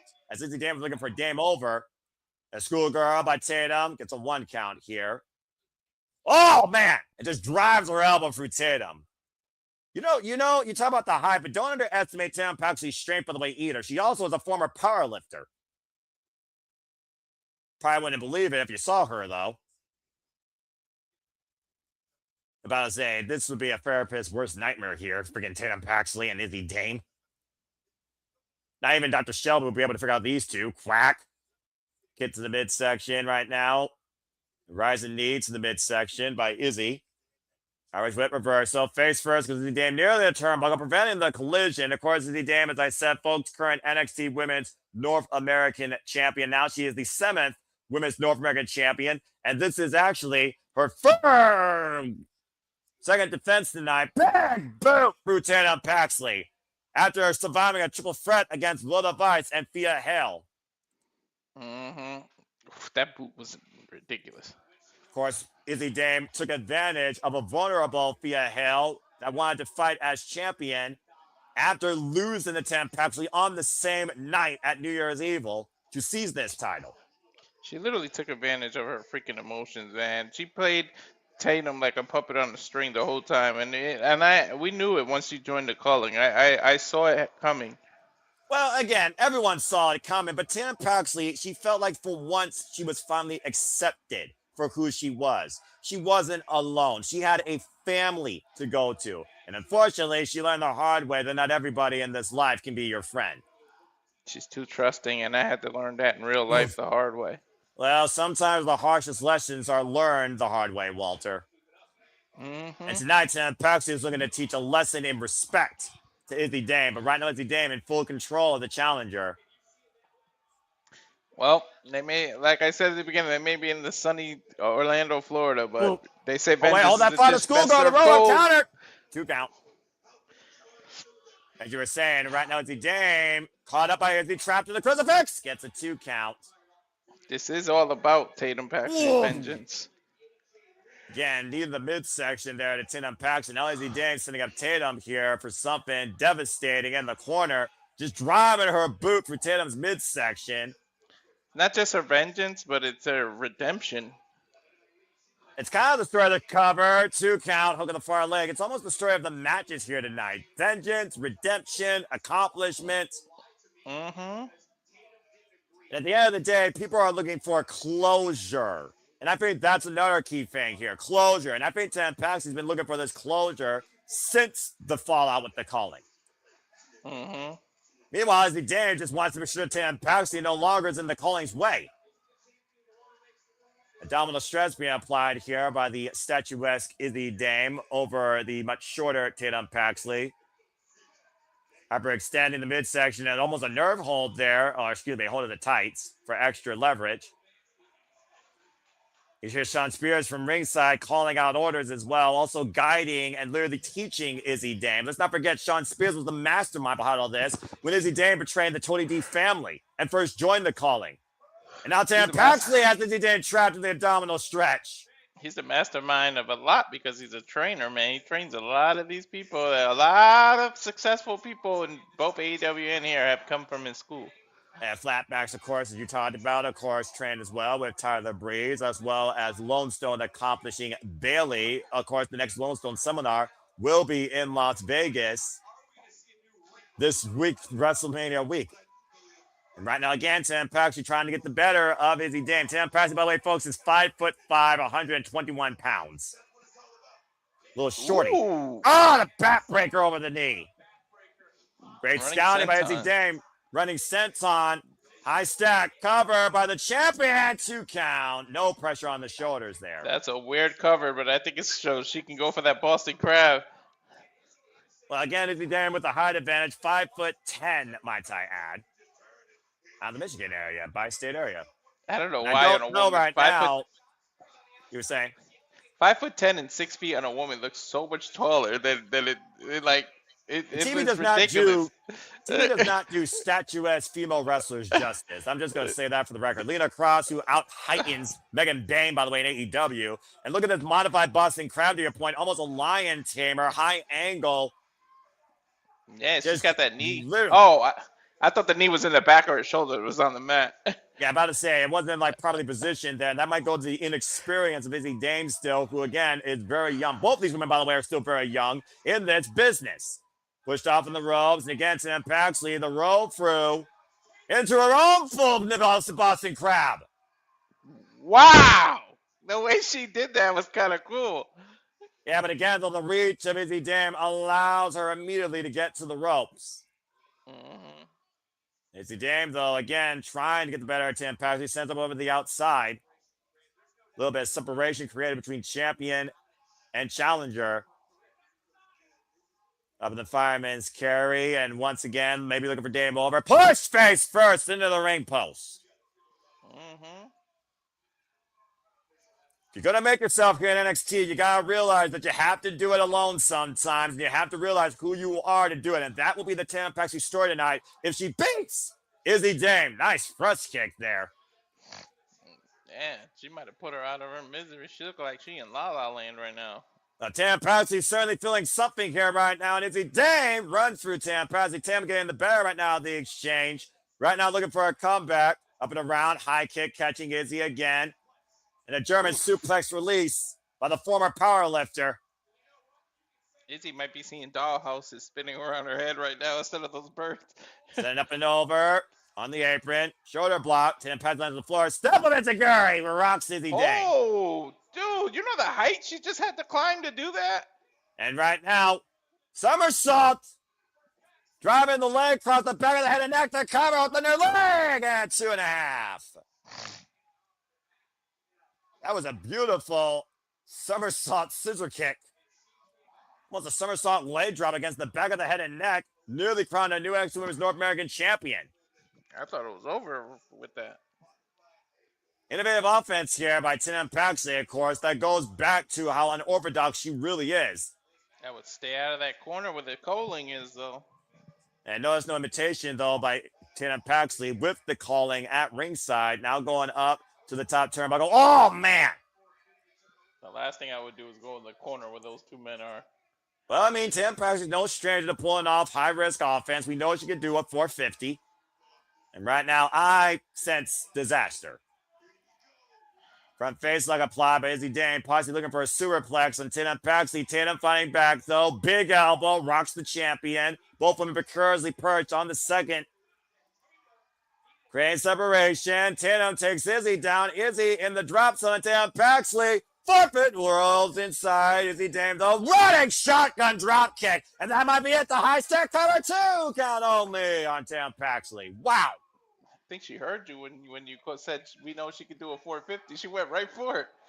And again, though, Izzy Dame, great scouting and then running in with that shotgun drop kick.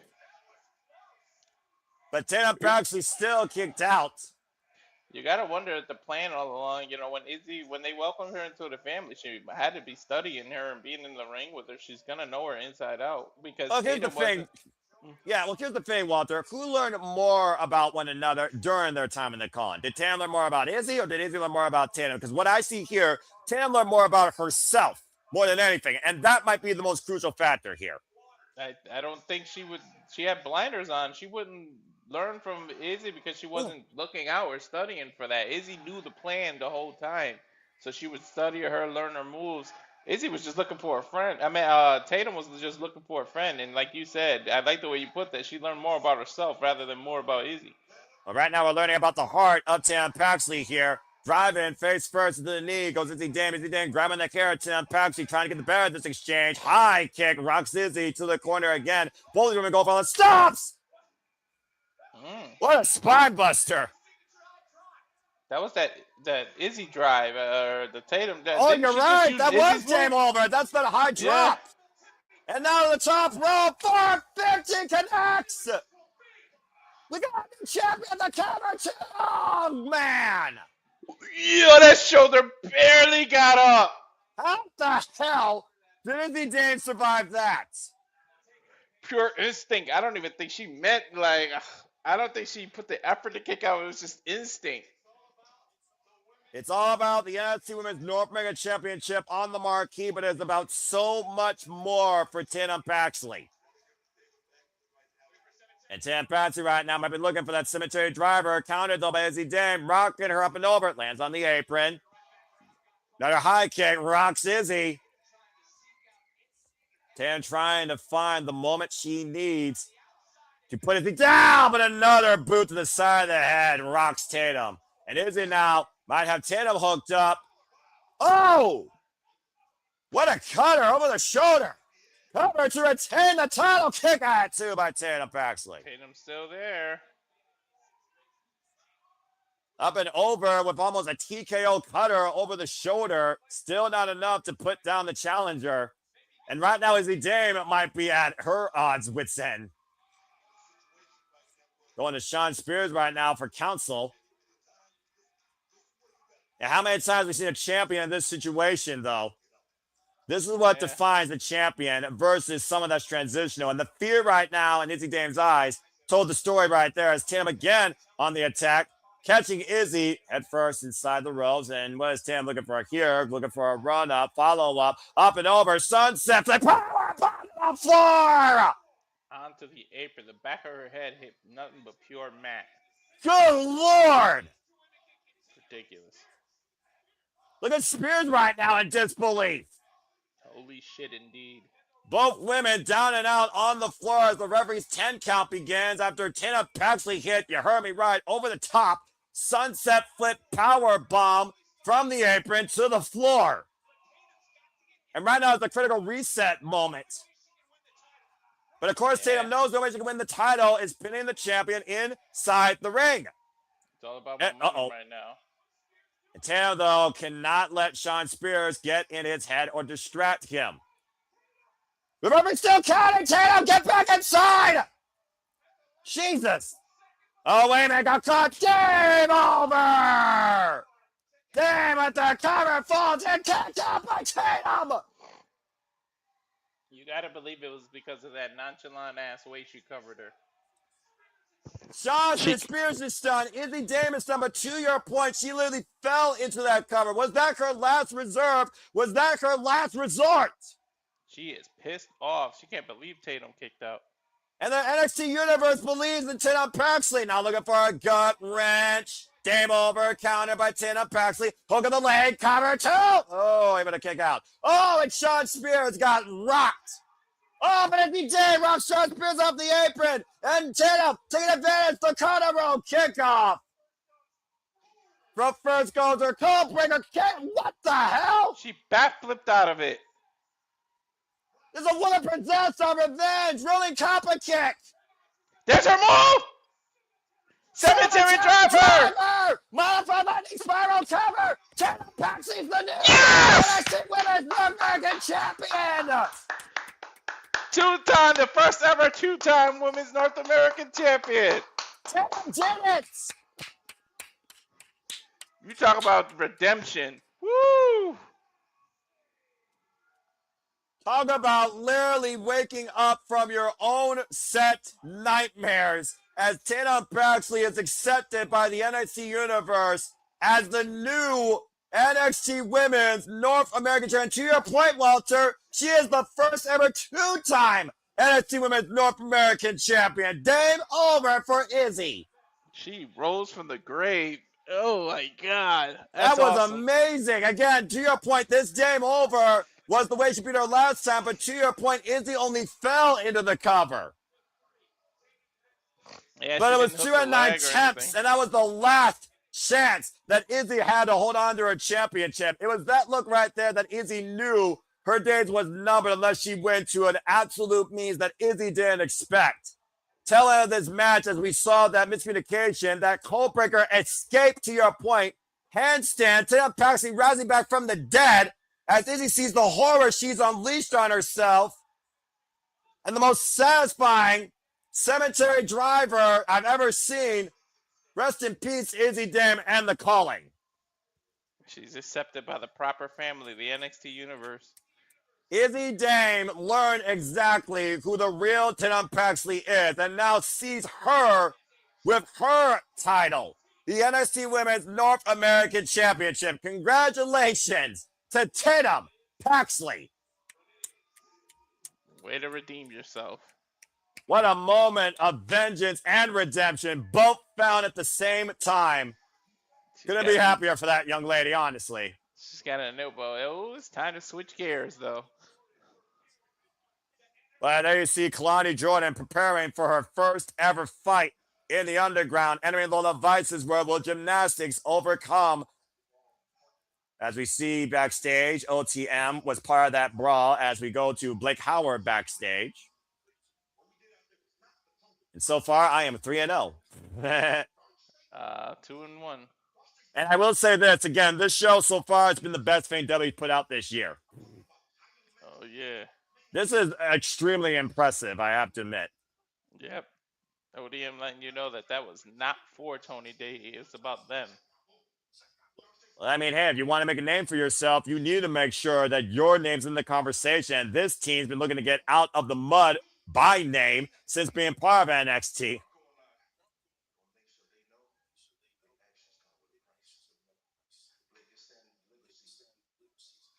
And again, stand and deliver season. Everyone wants to stand and deliver. This is NXT's WrestleMania. You know OTM wants to go after those tag team championships that are no longer on Dark State. They're on the Vanity Project. Well, tonight they stood. We'll see if they can deliver.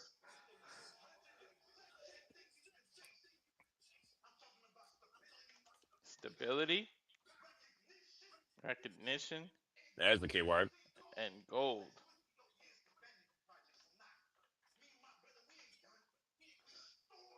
This is the most personality I've seen out of these two, honestly. Mm-hmm. They're hungry, and it's time to go eat. Well, clearly they want a full platter. Coming up next, NXT Underground into this commercial break. Fuck television. Walter, wow. What a coming out for Tatum Paxley.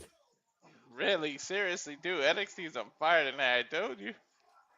Again, TV show is questionable, but at one point you and I were NXT, but you have stood by this NXT for the ups and downs and Rainbow Bright shit, and so far, this new renaissance of this reinvigorated locker room and open more roster has really come out to stand and deliver. Exactly. That'll be the next time they come out. Yes, to your point, they will stand and deliver from St. Louis, Missouri, a city so rich in the history of professional wrestling. But of course, you all can continue to follow NXT on the CW on the weekly basis as their road to stand and deliver goes through Houston, Texas, and Madison Square Garden. As we go to Robert Stone, the interim general manager in the ring, regarding the state of NXT and maybe the NXT Women's Championship. Let's hear what Mr. Stone has to say. Is this not a hot start? I gotta admit, you're actually doing a decent job.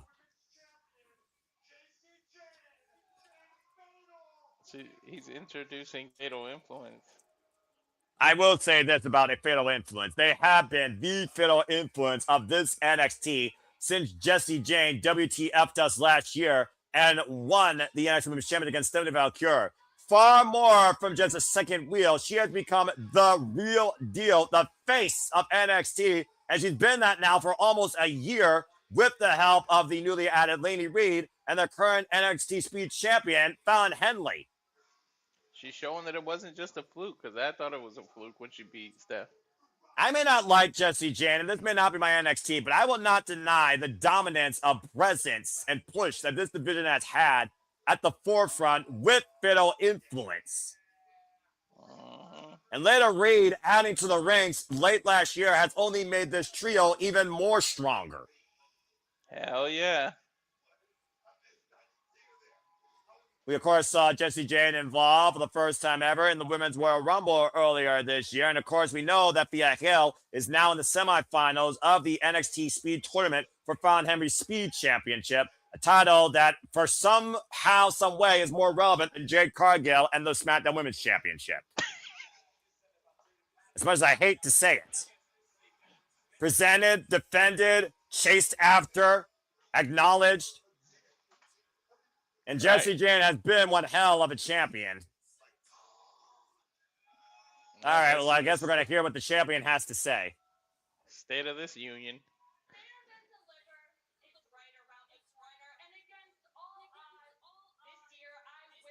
That's all odds. That's a TNA PLE. Stop making puns. That's my job. Well, I mean, to be fair, dude, she's made a bigger impact than the TNA Knockouts Championship has since it's been hot potato between this brand, and she's literally held it once. Right.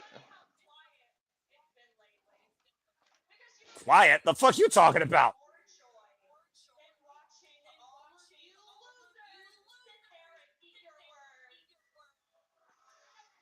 I fucking hate you. Did she just call us loser or the women's locker room? I'm pretty sure everybody, because let's be honest, like I said, before she won that title last year, who was Jessie Jane but an extra? She was the third wheel, dude.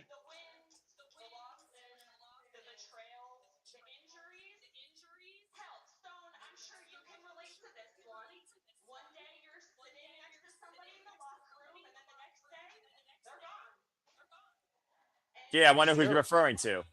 Mm-hmm.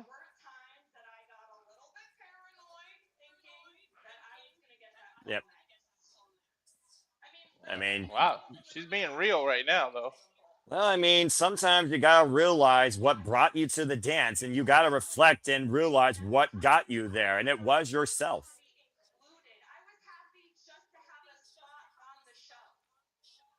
Again, to your point, Walter, she was happy to just have a spot, but now she's the spotlight. Mm-hmm. She literally is going to headline, stand, and deliver for the women's division. There's no denying it now. And I couldn't see that 2 years ago.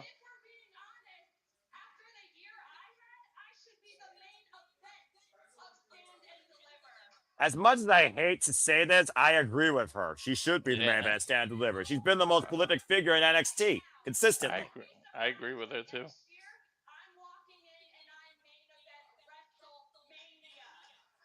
Now looking towards even further than that, to main event WrestleMania. All right, big aspirations. Hey man, you gotta have some confidence in yourself. Well, clearly she's found that confidence in herself as leading Fatal Influence since winning this title last year. Mm-hmm. Shoot, Fatal Influence has been some of the most prolific trios matches this NXT has ever seen. Mm-hmm. This incarnation of Fatal Influence, I mean.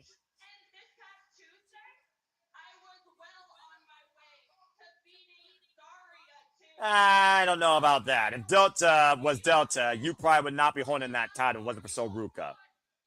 Mm-hmm.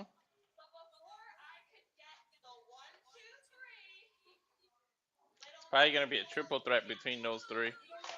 It makes the most sense.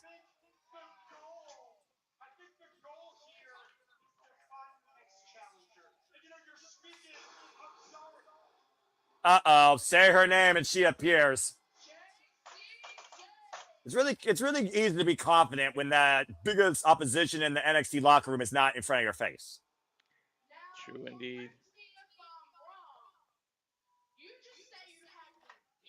Of course, Zarya, who betrayed her longtime tap partner and friend, Soruka. Soruka is no longer a thing. Now Zarya is a woman of her own, and we might finally see Delta in NXT since we saw her face lead for the TNA Knockouts World Championship. Mm-hmm. And let's not forget, Soruka has snatched Jessie Jane not once, but twice, including eliminating her from the Royal Rumble. Right.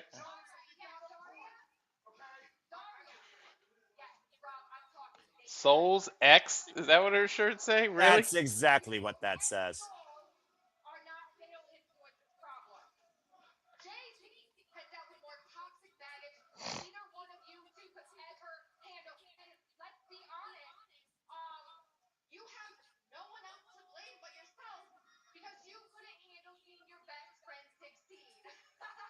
You could stand to see your bell. I mean, tells those tattoos itself. Who's the Margin A? Who's the Shawn Michaels? Who was on Saturday night's main event facing and beating Bayley? Okay, this is starting to turn NXT TV, and I don't know if I like this. If we're driving PLE, let's get back to wrestling. Mm-hmm. I understand we're in the TV arena, but now you're starting to piss me off. Mm-hmm. I thought we were getting an announcement. Just make the triple threat. It doesn't get easier than that. Unless they do a number contenders match at Roadblock, and we see who stands deliver against Jessie Jane. Mm-hmm.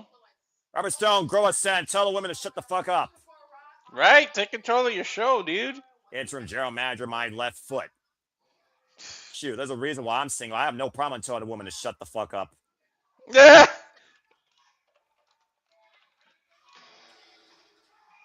Well, now that we're finally done with this freaking wipeout, let's hang out with Soruka and have her join the party. Surf's up. Typical WWE segment. When did we change the channel to Monday Night Raw? Don't trigger me, bruv. Talking about wasting time. And here I thought this was on TakeOver level. Mm-hmm. I forgot. This is WWE NXT, not NXT. You They have to almost fooled me. You almost fooled They me. had to space some time between matches to get the Spend some underground time, set up. my ass. He could have did an interview from backstage. They're probably setting up the underground. Then do it on television on Tuesday night where none of these women are booked tonight. It's a TV segment. Fuck that shit. God bless it. Fucking hell. Nobody would know a pay-per-view that bit them in the rear end ass. Right? This is literally an opening segment for Tuesday night NXT. It's true. The opening segment. Can we just get to Mamacita versus Kelani, please? This entire time, they could have literally disassembled the ring. Right.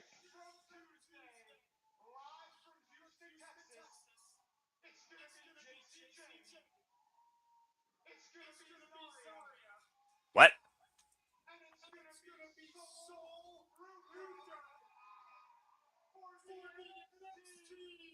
Is that the main event this coming Tuesday? Apparently. We knew that was coming. You could have just announced it without all this shit. Well, and now Fatal Influence with a 3-on-1 assault on Soruka, and Zarya not doing a thing about it.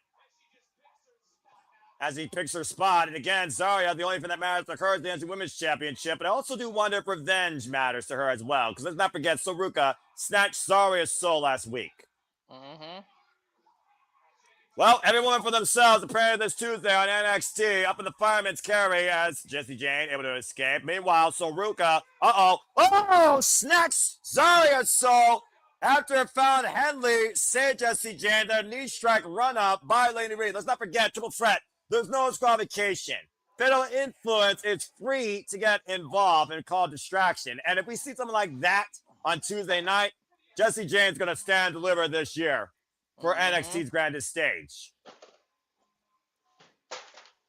Well, that's 15 minutes of my life we're not going to get back, so we get a commercial break. Plus the commercial break, too. And again, I say, fuck television, and yep, it got again. Not my NXT! Fucking hell, this was never Black and Gold's problem. Anyway, as we got a commercial break, again, folks, to bring up the speed, yes, this coming Tuesday in Houston, Texas, fuck Roadblock or Stand Deliver. Hell, when it's probably to run it back. Then again, what happened last night was probably did get a surprise change because WTF's on the formula of WWE lately, right? We're just ripping the script and put whatever we want on the marquee by name power. Apparently, Walter, it's going to be Jessie Jane versus Zarya versus Soruka in a triple threat match for the NXT Women's Championship this coming Tuesday on NXT. Yep, apparently. Well, place your bets, folks. Who's going to stand delivered? Does this match get run back, thrown out? Does this become a clusterfuck? Let your thoughts be known for the NXT Women's Championship. Speaking of championships, for those that don't know, last night on Friday Night SmackDown, it was Cody Rhodes versus Drew McIntyre for the WWE Championship. And the American Nightmare will now stand deliver on the grandest stage against the Viper, Randy Orton, as Cody Rhodes is the new undisputed WWE Champion. Again. And who called it? Are you? Mm-hmm. I knew where they were going the whole time. It's kind of obvious. Well, you know, you're hoping for Nick Aldis versus Drew McIntyre. You got Jacob Fatu saying Drew did it. Jacob Fatu's got to be part of WrestleMania. Randy Orton and Cody Rhodes. Fatu or Drew or Randy Orton and Cody Rhodes' longest legacy since 2008. You have to write the closing chapter of that story. It is what it is in WWE land. But, you know, it is what it is. Anyway. He's going off to film Highlander anyway, so. Yeah, I suppose that's true. In other wrestling news, again, I encourage you to follow Pro Wrestling Eve on YouTube and watch Wrestle Kingdom 8 tomorrow. That is 12:30 p.m. Eastern Standard Time, exclusively for members, as you can see. And also, I just learned today, Will and I are going to be defending the TBS Championship against Nina Samuels, one of the most prolific Pro Wrestling Eve wrestlers on that roster. Of course, Sapphire reaches on Asume. Siri defends the International Women's Championship against Alex Windsor. Chris Statlander defends the Even National Championship against the returning Dakota Kai to wrestling, aka Charlie. Harley Cameron is about to try and take the head off a cunt against Mira Blair. By the way, Walter, that's what they literally said in the promo. You got to go see the promo. It was fucking hilarious. Mia Yamashita, Jamie Hayter, and so many others in the Sun Def 16. First pinfall submission gets a chance at any championship in Pro Wrestling Eve in this over-the-top rope crazy combination battle royal. And Session Martinez looks to restore Eve to former glory, taking the Eve Championship from Rico in the main event. Look at all these matches, by the way, folks. Every match, considering International Women's Weekend, are different internationalities across the board. None of them are from the same country on both sides of the marquee. I love this fucking card. Again, folks, that's Wrestle Kingdom 8, Pro Wrestling Eve YouTube for members only, 12:30 p.m. Eastern Standard Time tomorrow. Please watch it. You will never see something more wild for women's wrestling than Pro Wrestling Eve, I assure you. And of course, speaking of women's wrestling, as I talked about, stay tuned for our interview with Kaya McKenna, 11 p.m. Eastern Standard Time, as we continue covering the talent of Paul Mania. And of course, if you haven't already, get your tickets for Paul Mania, of course, in Las Vegas via the Everbright League at Ed in San Antonio's X. There you see the card. So many names you know versus other names you will learn to know are on this card, including the two: Rachel Leigh, Leva Bates, Sue Young, Heather Land, of course, the announcer, Brittany Blake, Shotzi Blackheart, Danny Mo, who was just in Pro Wrestling Eve, by the way, Sasha McKenzie, and so many others. That and so much more at Paul Mania, April 15th, the kickoff to WrestleMania week for all the wrestling. Las Vegas week for wrestling, or WrestleMania. And of course, speaking of wrestling, the Mecca of sports entertainment, Madison Square Garden, will play host to NXT Tuesday, March 31st at Roadblock, the final stop before NXT stands and delivers. We go backstage now to Charlie Dempsey, part of the No Quarter Catch crew. And what? This No, this actually makes sense. He needs to join them for real. It would just make total sense. There's one thing that doesn't make sense on this screen, if you know what I mean, Walter. And I'm trying my best to not. I know. The title being on the wrong person. excuse me while I go throw up. No more TNA!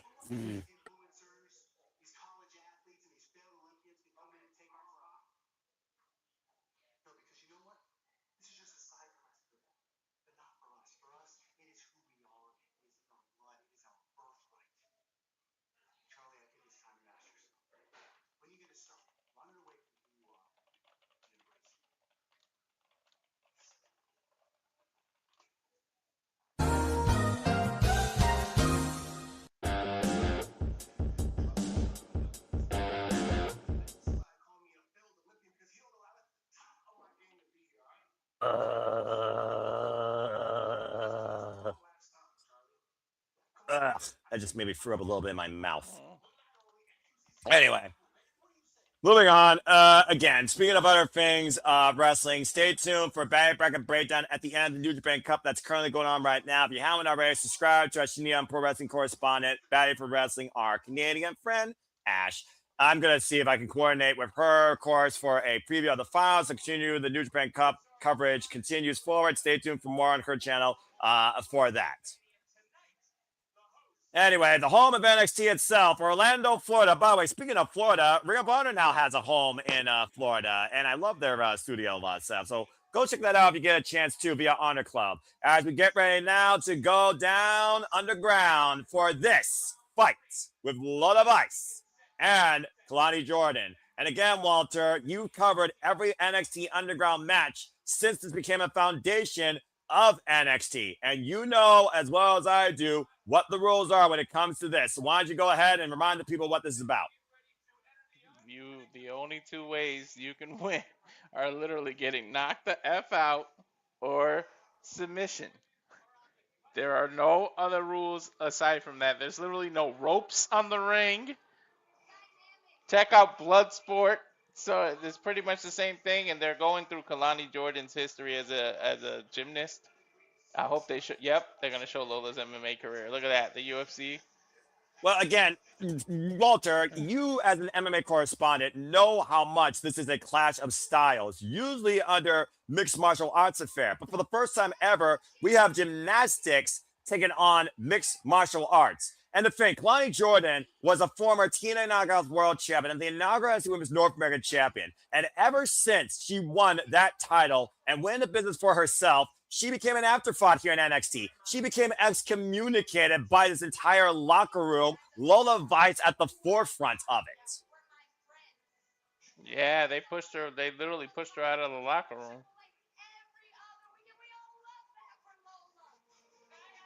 And of course, Lola Vice, your mamacita, who has become one of the biggest trailblazers in NXT, now one half of the Triple A Mixed Tag Team Champions alongside Mr. Iguana, stood strong for NXT at NXT Showdown that night. Mm-hmm. And when it came to Lola Vice versus Kelani Jordan, who eliminated who? Lola eliminated Kelani. Yep, the reckoning. And then the reckoning came forward. Mm-hmm. As, of course, after Kelani Jordan lost the TNA Knockouts World Championship, she decided to put her gear back in the locker room where she belongs, and Lola Vice wasn't feeling it. Gymnastics is nothing compared to MMA, Lola told me. Yeah, this became more than just about brand loyalty. This became about whose discipline is stronger. And Lola Vice proved that, knocking Kelani Jordan the fuck out. Mm-hmm. But Kelani Jordan was far from done with Lola Vice that night, Walter. Oh, yeah. She came in, snuck him behind her, grabbed the ladder, hurt that left hand. Her move is literally a spinning back fist with that left hand. So and she it was took that. out. And it was that hand that knocked Kelani Jordan out. Kelani promised that Lola Vice will never knock her out again. But now Lola Vice is taking Kelani Jordan to her world, the underground. And again, she is 3-0 in this forum. She dragged her down. The doctor suggested she don't go through with it, but she signed every waiver, released NXT from any liability. About to say. But you gotta admire the gall it takes for Kelani to go down to Lola's world and try to beat her at her own game. Yeah, but again, pride before the fall, though, Walter. I say it many, many times before. We know the victims of Lola Vice in the underground, but we also know that Kelani Jordan can tap Lola Vice out if she takes advantage of that exaggerated injury. And these two have not been able to keep each other apart since that match where she further injured that arm and got the better of her. But just imagine Kelani a certain clutch might come out after she went through somebody to get some tips and some training for this kind of match. But there you see contingency of NXT slamming the mat as the lights go dark for this underground fight. NXT Underground, folks, again, no countouts, no counts, no pinfalls. And the only way to win is by knockout, TKO, or submission. Lola Vice record in Underground is 3-0 with wins over Jaida Parker, Shayna Baszler, and her first ever one was against Natalya. Mm-hmm. And we'll see if gymnastics can literally be the force against combat. Because here comes Kelani Jordan. She looks like she is literally ready to square up. Yeah, she's got the MMA gloves. Make sure her hair is braided so it can't be pulled or anything. But Walter, you know as well as I do that it's a whole different ball game when you go from flipping to striking. And she literally is in the ring with a lethal striker. One of the most lethal strikers. That back fist has knocked out many of people. But I will give Kelani Jordan credit. Evasive measures might be the catalyst to success for Kelani Jordan tonight, as we saw in her training with Shayna Baszler. Shayna Baszler unable to grab Kelani Jordan until she was finally able to, could allow Kelani to find the opening she needs. Oh, here we go. Remember, with no ropes, that's like a 10-foot straight drop if you fall outside the ring. And Kelani Jordan knows nothing about that. Mm-hmm. This is as Oh boy. much as this is her element. Mamacita's I'm element. about to say, you got a very subtle demeanor on you tonight. Almost sounds like you're worried considering Lola Vice is coming in here injured. Yeah, that hand is not 100%. I don't care how much wrap you put around it underneath that glove. And by the way, And we're that is her father, by the way, to see her daughter in action. The first time seeing her daughter in action since challenging Jessie Jane for the NXT Women's Championship, and Laney Reed joining Fatal Influence that night, preventing Lola from seizing the championship. and we know how well that went in front of your family last time. Let's see what happens here. Mike Rome, get us the introductions before this fight begins. And you know what can happen, man? You might risk it all trying to knock her out and further injure your hand, and now you're out of action. You might have won the match, but you would lose the war. So Well, she's really got to be careful. that's the risk that Lola Vice is willing to take for vengeance. I like the little mic thing here. Not even grabbing the mic, but literally talking into it. Different feeling tonight in the building.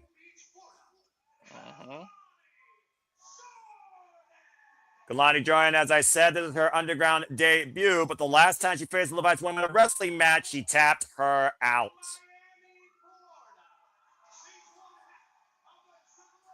And of course, your Mamacita is 3-0, the queen of the underground, and is one half of the current AAA Mixed Tag Team Champions. Little sister versus big sister here. Little sister versus big sister here, it looks like, when it comes to these two in this locker room. Bro, look at the look on both their faces. Lola's usually ready to slow up and get away.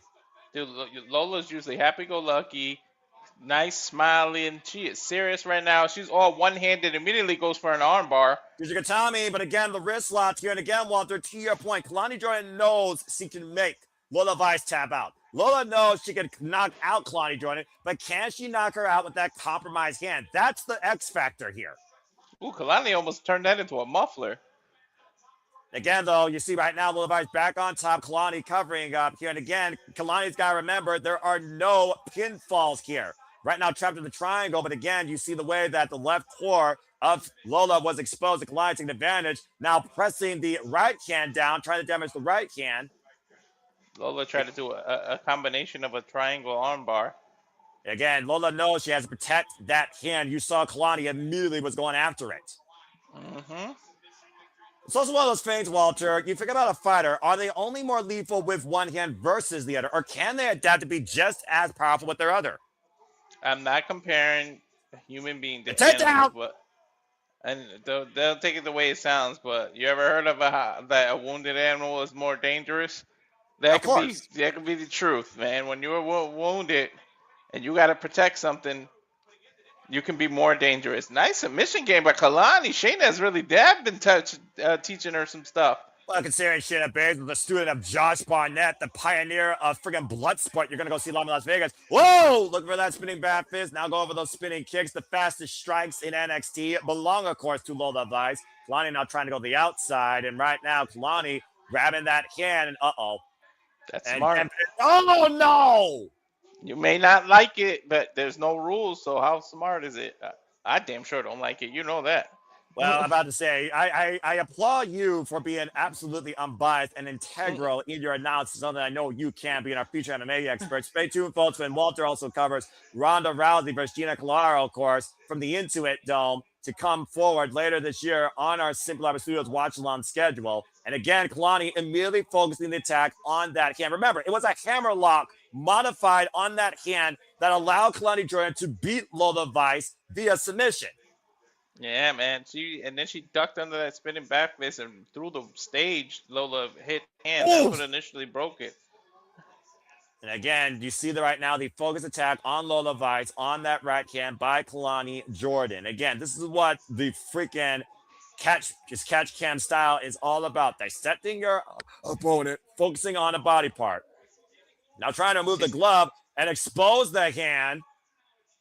And now the bones are now exposed, and Kelani driving her knee into that hand. But again, I mean, wounded animal, you might be. Oh, I thought she was going to go for the other one. Well, we talked about before, again, the most lethal weapon of Lola Vice is that right hand, that spinning backhand, to your point. And Kelani is aware of it. And Kelani promised herself, you will never knock me the fuck out again with it. Oh And my Kelani, God! Standing moonsault onto the hand. From a Dude, hammerlock. I don't think I've ever seen this side of Kelani. Again, this is gymnastics versus mixed martial arts in combat for the first time ever in NXT Underground. A different style of Kelani Jordan has to come out tonight if she's going to win here. I told you not to underestimate her. That people just assume because Lola's in her element. You cannot look past anyone. Anyone can be beaten at any time. And right now, Kelani Jordan with a far better MMA debut versus CM Punk as she drags Lola Vice to the ring post here. And again, working that hand against the unforgiving steel. Ask Conor McGregor how it feels to underestimate someone. He went into the Nate Diaz and gave Nate Diaz the biggest win of his career in the UFC and shot him into superstardom, all because he underestimated someone and took him lightly. Yeah, but also on that surprise, much to your point, Ronda Rousey got caught off guard by Holly Holm, and the rest is history. Yeah, but that's because Ronda took her lightly. She called her a preacher's daughter and didn't take her kickboxing serious. Again, I wonder if Lola Vice is taking Kelani Jordan's gymnastics background seriously now, considering the damage that Kelani's been able to do with it. Face first off the ring post, though, goes Kelani Jordan as Lola Vice creates separation. You see Lola still trying to feel out that hand. Again, how much has Kelani Jordan compromised Lola's greatest weapon? That forehead definitely hit that pole. If I remember correctly, I believe Lola Vice is the only one that's been involved in every NXT Underground match. Yep. The fourth one ever in NXT history.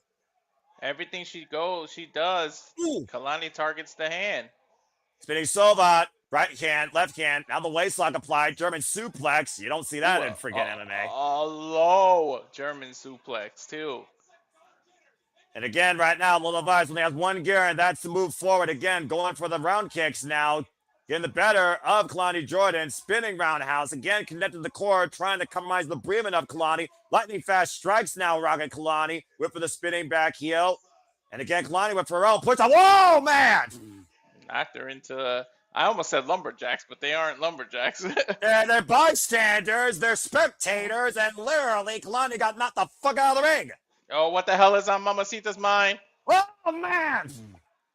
And Kelani pulling another bystander out of the way, but it's people, oh, God, everyone get the fuck out of the way. There, you forgot, huh? You take out the hand, but you forgot about the lethal feet. Yeah, well, those two men did. They just got their heads kicked off. And Lola pushed back first into the barricade in front of her father. And her mom. Or again, right now, that's her mom or stepmom or whoever, but.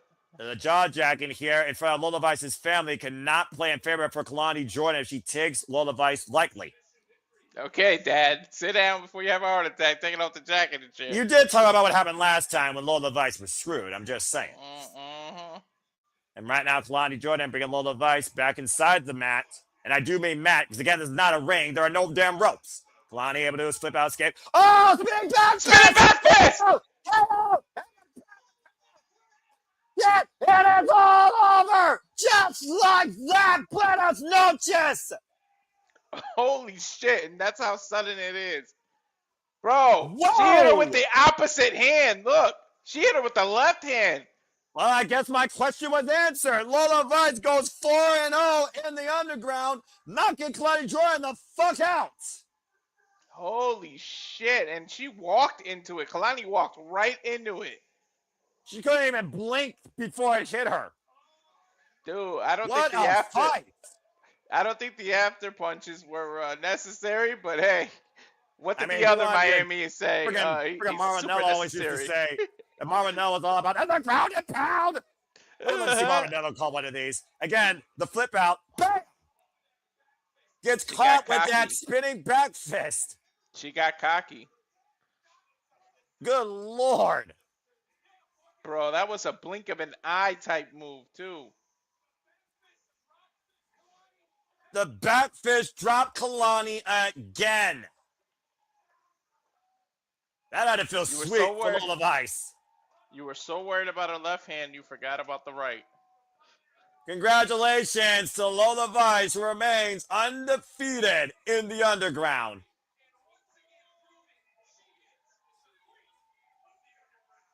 All hail the Damn. queen. Damn. Don't blink. You might miss it. Holy shit. Walter, I think to your point, actually, that wasn't the left hand. That was the compromised right. And the fact of the matter was it wasn't covered up by a glove. Even with the damage done to it, that was still exposed, bone-on-bone contact. Lola legit knocked Kelani the fuck out again. Matthew's Damn. 3-1. I think I'm 3-1 too, Matt. I am 4-0, so I'm very happy with myself. Despite the fact they gave me a TV segment, as we got another commercial break, fuck television. Well, congratulations to Lola Vice, who remains the queen of the underground, undefeated. Well, folks, on a show that literally has been one of the better wrestling PLEs under the WWE branding, we saw the Lola, Blake Monroe, provide a 24-karat assault on Jaida Parker and beat her in a street fight. Dion, Lennox, and Tony D fought up and down Orlando, Florida, in and out of NXT's ring, as Tony D got the better of Dark State's mercenary, at least for the time being. We saw what happened when Izzy Dame plays with Tatum Paxley's emotions after Tatum realized who she is and who she doesn't need to be by her side, as Sam Pez became the new NXT Women's North champion tonight. And Walter, you just got to call your mama Sita, not Klein, drawing the fuck out as combat sports overcomes gymnastics in its first ever clash of styles in the underground. Yep. NXT's been on fire aside from that damn segment. Yeah, I will say that as we go back to our regularly scheduled, foundation of color and background sorts. Again, though, thank you to the folks that have been tuning in to our coverage of NXT Background. I hope that you enjoyed so far. Please like, subscribe, comment, tell a friend. Again, we do this for all the biggest shows. PS favorites for WWE, NXT, AEW, ROH, TNA, HOG, GCW, and other independent promotions included. As, of course, we get ready for our main event for the NXT Championship. Absolute Ricky Saints goes one-on-one with Joe Hendry, but it looks like Ricky Saints might have enlisted some help with all ego behind it. And we also know how much Ricky Saints has had the Vanity Project also back him up. In fact, Joe Hendry's first defense was against one member of the Vanity Project. Let's forget. And again, Walter, it's always a pleasure covering wrestling with you. I look forward, of course, to covering AEW Revolution with you. Again, both as next weekend, Sunday, the first pay-per-view of the All Elite calendar year for 2026. The match card already has the Young Bucks on FTR for the AEW Tag Team Championships. Chris Statlander goes one-on-one with Fetlob for the AEW Women's World Championship in a 2-out-of-3 falls match. Who's the most dangerous man in AEW? Brody King and Swerve Strickland go one-on-one for the first time ever to find out. Be fucking nuts. I'm so jealous JJ gets to go in person. Yeah, I'm about to say, I'm fucking jealous of that man, but I hope he has an incredible time at his first All Elite preview experience. Bandito goes one-on-one with Andrade Elo for the first time ever, as Bandito has always been a fan that looked up to La Sombra, and this match, Walter, could literally have Ring of Honor World Championship implications. We also know that John Monty will go one-on-one with the Alpha Kenosi, the Cash Guy, and the clock will be thrown out. There has to be a winner, as the Continental Championship will be contested under no time limit. And of course, in our main event so far announced, it will be Maxwell Jacob Freeman, MJF, versus Heyman Adam Page in what truly could be the last time ever for the AEW World Championship in a Texas death match, where if Heyman loses, he can never, ever challenge the AEW World Championship ever again in his career. Damn, MJF didn't get his wish. He said, Tony Khan, get your scrawny ass out of here and change his stipulation. Well, we all knew that wasn't going to happen. I guarantee you that. As, of course, Revolution will stand and deliver, and the Revolution will be televised Saturday, April 4th. NXT will stand and deliver on their grandest stage for the first time ever from St. Louis, Missouri. And we will see what you believe in and what Fiddle Influence will take over. That and so much more when we cover NXT Stand and Deliver, Saturday, April 4th, available on Peacock exclusively. And there you see the Gateway of America, the Arc of St. Louis, again, that will play home at the Factory at the Districts. NXT Stand and Deliver, Saturday, April 4th. Tickets are available right now. Don't sell your kidney over it. That's all I got to say about that. Right. It's one of those things, though, again, where there's just so much going on across the world of wrestling right now. There's never been a better time to be a professional wrestling fan. As we go backstage to a rather apoplectic Jessie Jane, who realizes that the last stop to Stand Deliver might stop her from delivering altogether. I think it's starting to hit her. She hates when the odds are stacked against her, right? But she loves when she got it in her favor. Typical heel hypocrisy identity. Mm-hmm. And besides, again, like I said, Triple Threat plays in Fatal Influence's favor because they can get involved.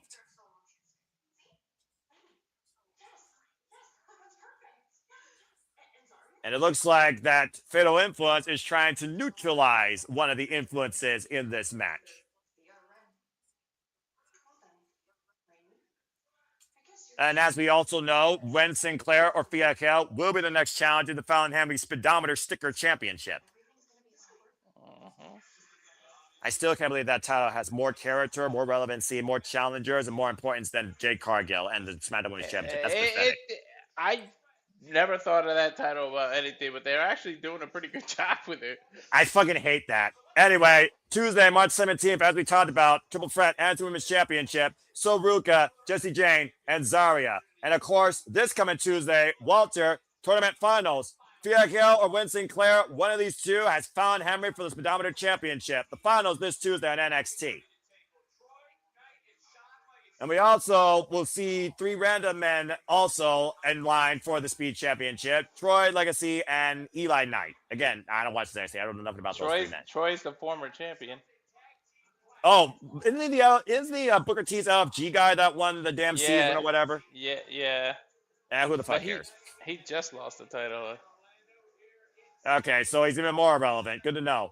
But again, what a wild night. 90% of an excellent show tonight that we have seen here at Vengeance Day as we prepare for our main event for the NXT Championship. Joe Hendry, Ricky Saints, one of these two will absolutely make us believe that they will indeed stand and deliver in St. Louis. Who will be champion on the road to stand and deliver? The fact that Joe Hendry has his own DLC in W2K26 is all you need to know about this match. I'm just saying. This is only his second defense. And of course, Joe Hendry's been working 15 years for this moment. After we saw the unthinkable with the ruler leaving the NXT title in the ring. And for the first time since 2015, the NXT Championship was contested in a ladder match. Put that in perspective, Walter. That was NXT Arrival when we first saw the title in a ladder match. 6-pack challenge, was it? Was it the 6-pack challenge? I think it was literally just, and it was Adrian Neville that won that night. You're absolutely correct. Mm-hmm. That is wild when you think about it. Hell yeah. And of course, as I talked about before, Ricky Saints was previously NXT champion before Obafemi took it from him at Deadline. After Ricky Saints beat Obafemi at No Mercy, truly became a traditional champion. But it was Joe Hendry at the top of the ladder, looking high above as Ricky Saints looked in pain from below as Joe Hendry seized the title. And Booker T started butchering his song. Good Lord Almighty. You know, this just goes to show that Booker T, you don't need to MC everything. I'm just saying. God. And of course, everybody believes in Joe Hendry. As we saw, Ricky Saints and Joe Hendry were a hand away from disaster and destiny in that ladder match. Again, I'm always going to support Joe Hendry, all right? Always.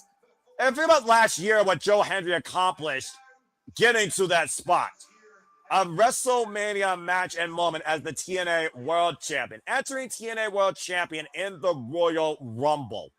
And then becoming an NXT superstar and shortly in his NXT career seizing the title. But Ricky Saints could not stand it. Ricky Saints showed his jealousy real early.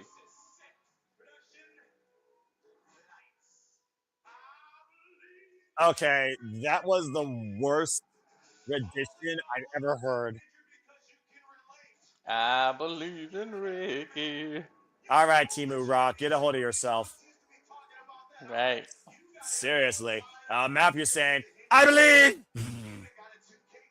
And bring people up to speed, by the way. Shout out again to the 35 of you that have joined the NXT League. Congratulations to the 85 of you that picked Tony D, to the 85 of you that picked Lola Vice. And Walter, it was nearly 50-50 for Izzy and Tatum Paxley, but shout out to the 51% of you that picked Tatum Paxley and picked Blake Monroe, 67% of you in that street fight, as almost all of you believe in Joe Hendry, but apparently there are two people on the Ricky Saints bandwagon. So far, that's the only match I got wrong was the Parker. With all due respect, I'm not betting against the Glamour Blake Monroe when the Woman from Hell comes out. True. As of course, we saw this match really came to fruition when Ricky Saints goaded Joe Hendry into marketing this for the NXT Championship, as Joe Hendry has no problem kicking Ricky Saints' ass tonight all over Orlando. Time to see who leads this revolution in this reformation of NXT. Our main event is here. And of course, Ricky Saints, who signed to NXT last year.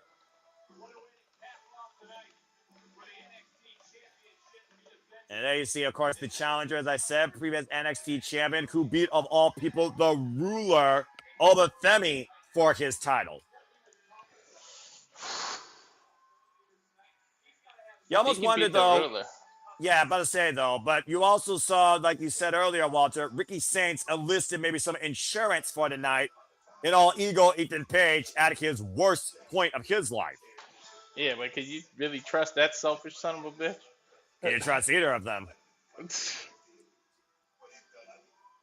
I will say this, Ricky Saints has all the tools to be the guy in NXT, but I believe that Joe Hendry won this title for a reason, and clearly Ricky Saints does not.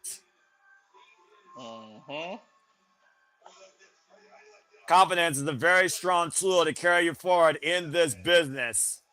And we'll see tonight if it carries Ricky Saints back to promise. Say his name and he appears. I believe in Joe Hendry. I believe in Joe Hendry. Okay, that's all you're going to get. Always with Joe Hendry. Tokyo, you stop it. You stop it. Mexico. All right, fuck it. I believe in Joe Hendry. For the first time ever, Walter, you and I are calling Joe Hendry as the NXT champion. Oh, yeah, that's right, huh? This is crazy. The man that reached his genesis last year in January finds himself this year. Oh my God, Booker T. Finds himself this year in March looking to stand and deliver for NXT. I can't with Booker T, Walter. I can't. Good Lord. If a song never needed an MC more than this one, someone tell me in the chat. The man that was once the biggest critic to Joe Hendry became the biggest fanboy of Joe Hendry when he seized the NXT Championship. I'm just going to let Booker T do his thing here because even Walter right now, his silence speaks volumes. Yeah, Mike Rome, please give us the introductions to this match and shut Booker T up. Please, because he's messing it up for us. How do you mess up that entrance? I'd rather hear you drunk sing Joe Hendry's music than freaking Booker T Silver. Right? Anyway, God. Believe it or not, folks, this is Ricky Saints' 6th NXT title match, 3rd time as challenger. 50-50, 3 times as champ, 3 times as challenger. That's crazy. And it goes to show again how much Ricky Saints has seized opportunity since being part of NXT. Meanwhile, Joe Hendry won a 7-man ladder match to become the face of NXT that we believe in. And has been champion now for 32 days. And there you see the cornerstone of the Black and Chrome, the WWE NXT Championship. Joe Hendry is the 31st champion in this brand's illustrious history, going all the way back to what much Walter talked about earlier. Adrian Neville, who won in a ladder match in 2015, and the first ever NXT champion, Seth freaking Rollins back in 2012 when this brand was first created. I guess Booker believes. Yeah, it's amazing how much checks and championships make somebody less of a hypocrite. And tonight we'll see Joe Hendry try to make Ricky Saints a believer or an example that he is much more than a social media influencer, a meme. He is a champ. Oh, no! And Joe Hendry right now tied up in the ring ropes. That's a great way to break an ankle, as we know, Walter, because those are steel cables. Hell yeah. And his boot is just caught in there.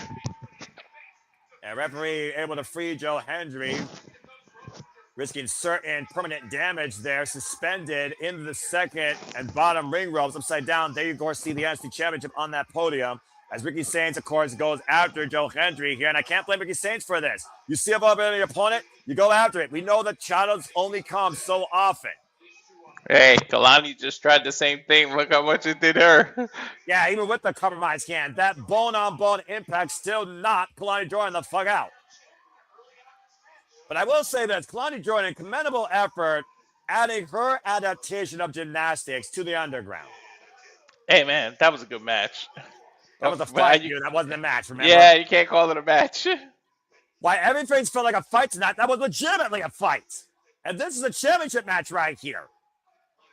Big shoulder block there. Ricky Saints standing in the corner. Joe Hendry trying to light up Ricky Saints like Times Square. Knife edge chop. Of course, Ricky Saints, as I talked about, came into NXT last year, literally in February. As both these men are looking to stand and deliver, April the 4th, much like Jesse Jane right now is looking to stand and deliver, still as NXT Women's Champion. And Joe Hendry right now has relied on the people so much to remind him exactly why we believe it's the people that carried him to WrestleMania. It's the people that carried him to the TNT World Champion. It's the people that carried him to become a WWE superstar and sign with NXT. A worldwide phenomenon in less than a year after 15 years of hard work. That is the Joe Hendry story. And from Scotland, literally all the places he names in his song, he pretty much fought in some organization. ICW, OTT, Impact Wrestling, you name it, he's been there. You're absolutely correct. Stalling vertical drop by 250 pounds of pure elevation. Here's the cover, hook on the far leg with a back press and a 2 count for Joe Hendry. Take a look at the replay here. Again, the strength of Joe Hendry. That's motivation right there. People say they get over, they jump on the bandwagon, they think like he's new. He's been doing this for so long, man. You just started hearing about him recently. We knew about him from ICW. Oh, I knew about him from the Drew Galloway freaking rivalry. Cover That's when I first two. heard about Joe Hendry. Hell, Joe Hendry was here representing as a lawyer extra for Rusev. Mm-hmm. And that was his first out of nowhere WWE extra work, WWE blank work. And he wasn't even meant for that role. Yeah, it was supposed to be someone else. That's right. As Ricky Saints believes everything that Joe Hendry's got has been only handed to him, given to him. The system favors him. And right now, Ricky Saints is going to learn the hard way. Everything Joe Hendry has gotten, he has earned and deserved. You can believe that. Joe Hendry fired up. You have to swing a net breaker going into the corner. Ricky Saints, though, able to get the side boot up. Turns Joe Hendry around. Now hooking Joe Hendry. Possibly for a tornado DDT, or maybe grabbing the wrist and looking to go new school across the roads with the NXT champion. Walking a tightrope between destiny and destruction here, Walter. And oh! That's the line he walks between confidence and cockiness. And it absolutely bit him where the sun don't shine in the uprights. If Ricky Saints is going to prove a point to himself versus Joe Hendry, he cannot take Joe Hendry lightly. Oh, throat first and into the steel ring steps.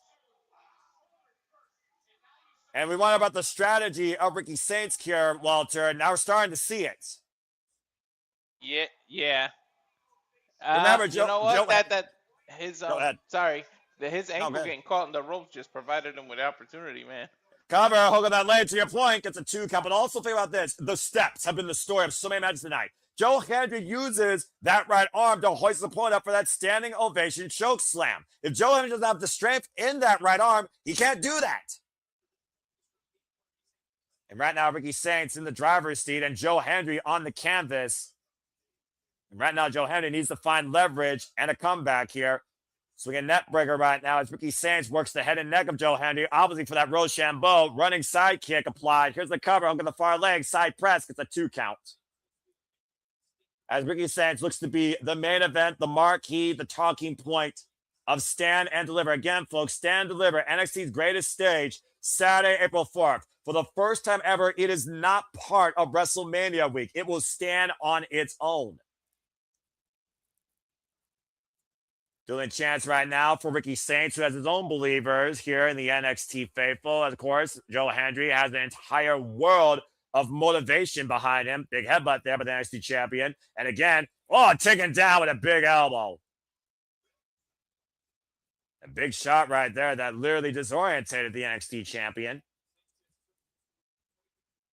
And of course, Ricky Saints has been nothing but an instigator and a complainer since being part of NXT, figuring that he has always been what NXT needed.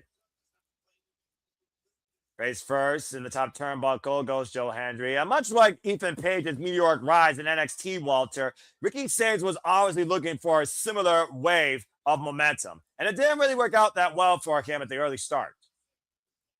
And right now, Ricky Saints driving his boot through the throat of Joe Hendry. Again, driving Joe Hendry to the outside. As of course, Walter works 20% after 65. Multiple jobs as always, folks. Mr. Reliable, the hardest working man not named JJ here. Part of our family. And of course, you all are also part of our family. Driving the passion forward to persist for all the coverages, for all the biggest shows across all of famed wrestling, as we cover this match for the NXT Championship.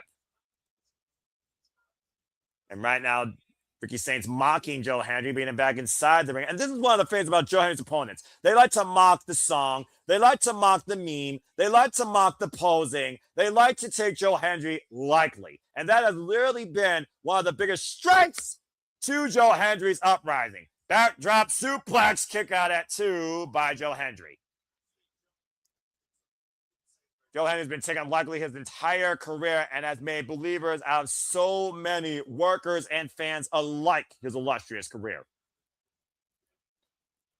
And right now, the Irish Whip reverse. So again, this crowd's been red hot tonight here for NXT. The shoulder block to Joe Hendry. Ricky Saints up and over. Slingshot, schoolboy, roll up the cover for a new champion. Kick out at 2 by Joe Hendry. Big right hand. And right now, driven face first in the second turnbuckle goes the champion. Ricky Saints again looking for some extra offense here. Shotgun baseball slide drop kick. Got right to the jawline. Is the cover. Hook of the arm and leg. It's a 2 count. Smart move by Ricky Saints grabbing the outside arm and leg to prevent Joe Hendry from getting a rope break.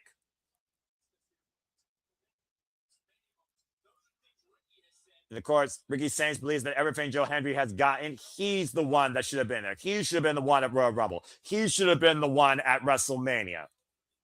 The family, though, might have been more correct in Ricky Saints' mindset when it comes to the fact that you will just end up eventually nothing more than Cody Rhodes' errand boy carrying his bats. Cody Rhodes now the new 3-time WWE Undisputed Champion. And Ricky Saints mocking Joe Hendry with a faraway slam kip up and posing. Trying to one-up Joe Hendry at every turn. And Joe Hendry a spear. Spear and a half. As Joe Hendry starts to rise up. Again, do you believe the audience believes? And right now, Joe Hendry getting the better of Ricky Saints with this exchange. Irish Whip reversal. Saints off the ropes. And you were saying? Sorry. No, you're good. I was talking to my kid. Four-way slam by Joe Hendry. And a kip up by the original. And... Wait for it. We believe! Ooh, he didn't even do it. He was too focused. Back elbow strike. Well, again, Joe Hendry's been very focused on Ricky Saints, who's assaulted him on numerous occasions, including the parking lot. And the strength of Joe Hendry with the release power bomb. This could be the moment. Hook in the front leg. Cover kick out at 2 by Ricky Saints. Whoa. Look at the deadlift. That was a deadlift right there, man. Yeah, and look at the way Ricky kicked out. He doesn't have a lot of energy left. And Lala's been taking out both these men here so far in tonight's main event at NXT Vengeance Day. And of course, Ricky Saints, former NXT North American champion as well, let's forget, who lost that title to Ethan Page. And again, he talked to Ethan Page earlier, trying to make a deal with him. If you help me, I will make sure you get a shot at the title, but also you could possibly become a two-time NXT North American champion. And does Ethan Page care more about that title, or does he care about the NXT title at this point? Both titles he's very familiar with. Backslide attempt to account by Ricky Saints, the roll through by Joe Hendry, though. And again, Ricky catching Joe Hendry up in the fireman's carry. And crash! Cover! Lateral press kick out at two by Joe Hendry. Transitioning now. He's got to be thinking in the back of his head, if he doesn't win tonight, where does he go from here? Because, it's almost like title is all or nothing for him. And look at Ricky Saints right now going all or nothing in this crossface with the S-script change now, covering up the bridging of the nose of Joe Hendry, trying to come out his breathing and his vision. Now maintaining control of the head. Front face lock applied right now by Ricky Saints. Different submissions here. Now guillotine applied. And literally trying to wear down Joe Hendry. If Joe Hendry collapses, we might have a new NXT champion. That guillotine wears on your neck, and not only that, Ricky Saints weighs 210 pounds, and Joe Hendry just had to pick all his weight up on his neck right there. That's why he collapsed. Joe Hendry's training right now, referee in per position. If the arm goes down, we got a new champ of Joe Hendry right now. We still believe he can win this match here, refusing to die tonight at Vengeance Day, seeing his own vengeance where he stands deliver, hugging up Ricky Saints, Starlight vertical drop suplex. Incredible resilience there by Joe Hendry. That has been the MO of his career. Defiance. And he was once in defiant wrestling. The believers are out in full force here tonight, and Ricky Saints again does not believe that Joe Hendry is what NXT needs. Looking for the Rochambeau. Joe Hendry escapes. Now Joe Hendry poisons up Ricky Saints up in the fireman's carry. Ricky Saints able to escape, catching him with a super kick. Right flush. And now, up the second, boots up. You were saying, Walter? Okay. He landed too close to the ropes, but he didn't go for a cover. And what Joe Hendry coming a Defiant driver. Lola does an actual adjustment. Sean John Cena kick out two. That's the third time we've seen him do that. Like a shout out to Cena. Big move by Joe Hendry. Shout out to the GOAT that nearly allowed him to win this big match tonight. Hey, he retired. Someone's got to take that move over, right? I suppose. For the longest time, people were wondering what would happen if we saw Joe Hendry versus John Cena. Ricky Saints now top rope got caught in an uppercut, though. Joe Hendry, student disciplined by the game. And to your point, Drew McIntyre believes in Joe Hendry, former undisputed WWE champion. And right now, Joe Hendry, avalanche fall leg slam. Kick up? No, he didn't even kick up. He just went for the cover. And really smart move, but Ricky Saints able to kick out. You forget about, again, how much it's taken out both men. The strength that must have been taken out Joe Hendry in doing that move.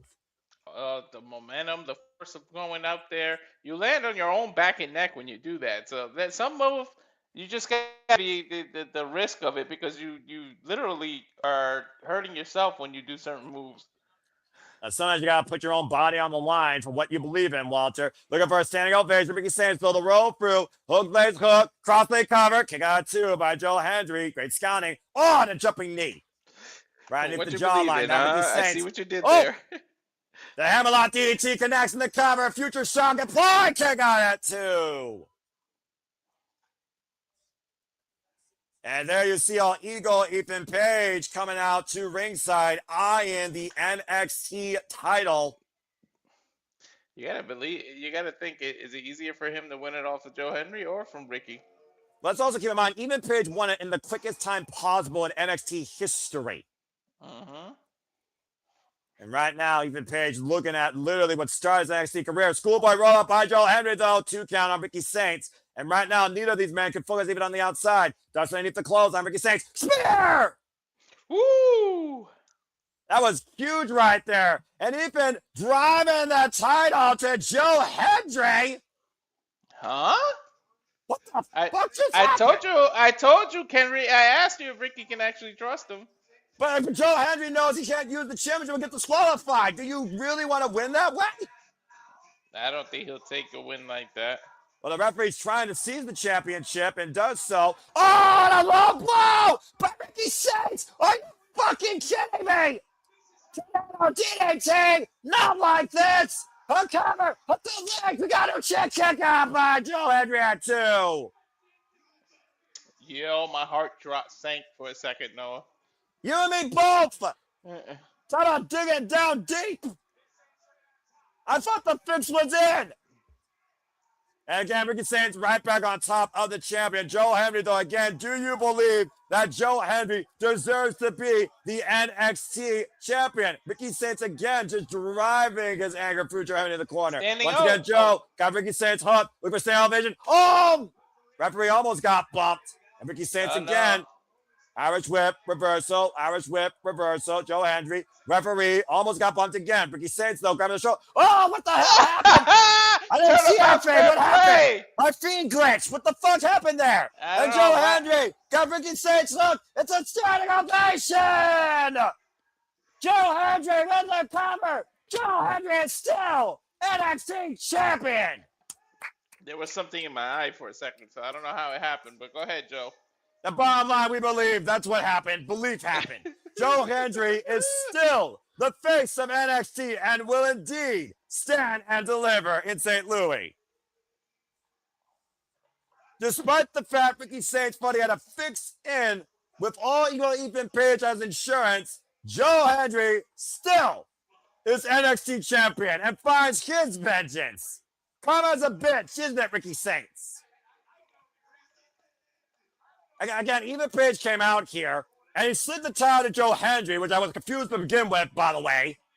Mm-hmm. Maybe that was like a pre-discussed plan into the low blow. Use the low blow versus the title. Again, Walter, walk us through this. What the fuck happened here? It's a classic case of not letting the right hand know what the left hand is doing type thing. Well, again, for Joe Hendry, he didn't need any help. For Ricky Saints, he was desperate for help. Ricky Saints was desperate to get back what he believed was always his. And Ethan Page nearly helped him do that. But again, why did Ethan slide the championship to Joe Hendry? Was it meant to be that way, or did he have a different plan in mind? Either way, Ricky Saints on innovation found a low blow and was able to finally hit a tornado DDT, and we nearly had an absolute finish to a new NXT champion. Thank Christ, Joe Hendry kicked out. But Joe Hendry continued to fight through. The referee got bumped in and out, and then Joe Hendry somehow was able to catch Ricky Saints below the belt. Inadvertent contact, and Joe Hendry makes Ricky Saints eat karma to the audience, a standing ovation, and Joe Hendry allows us to believe that he is still NXT champion for a reason. Yeah. You gotta believe, huh? And I think Damn right. and Ricky are yelling at each other. Well, who do you blame more here, Ricky Saints or Ethan Page? I don't know, but Joe Hendry better be careful, because if these two actually get united, whew. Well, I don't know right now if they're walking away with their tails between their legs, but I do know this. We all believe in Joe Hendry. Because once again, the power of belief carries Joe Hendry through, and tonight leads him to find his own vengeance against Ricky Saints. Vengeance Day comes to a close with vengeance carried out throughout the night, with Joe Hendry still NXT champion at the end of the night. And we thank you all for tuning into our coverage of this Vengeance Day. For Walter Cruz, I'm Noah Foster, and we will see you at the top of the 11 p.m. Eastern Standard Time hour for our interview with Kyle McKenna and the sad shenanigans to ensue. But until then, make a positive impact in life. Have a good night. Thanks for tuning in our coverage of NXT, and we will see you for shenanigans or the next time we cover another wrestling PLE. Walter, cut the fucking feed. I believe this show was absolutely tremendous for the most part. For the most part. And we believe! At least one Scott person still has the title. Oops. Don't.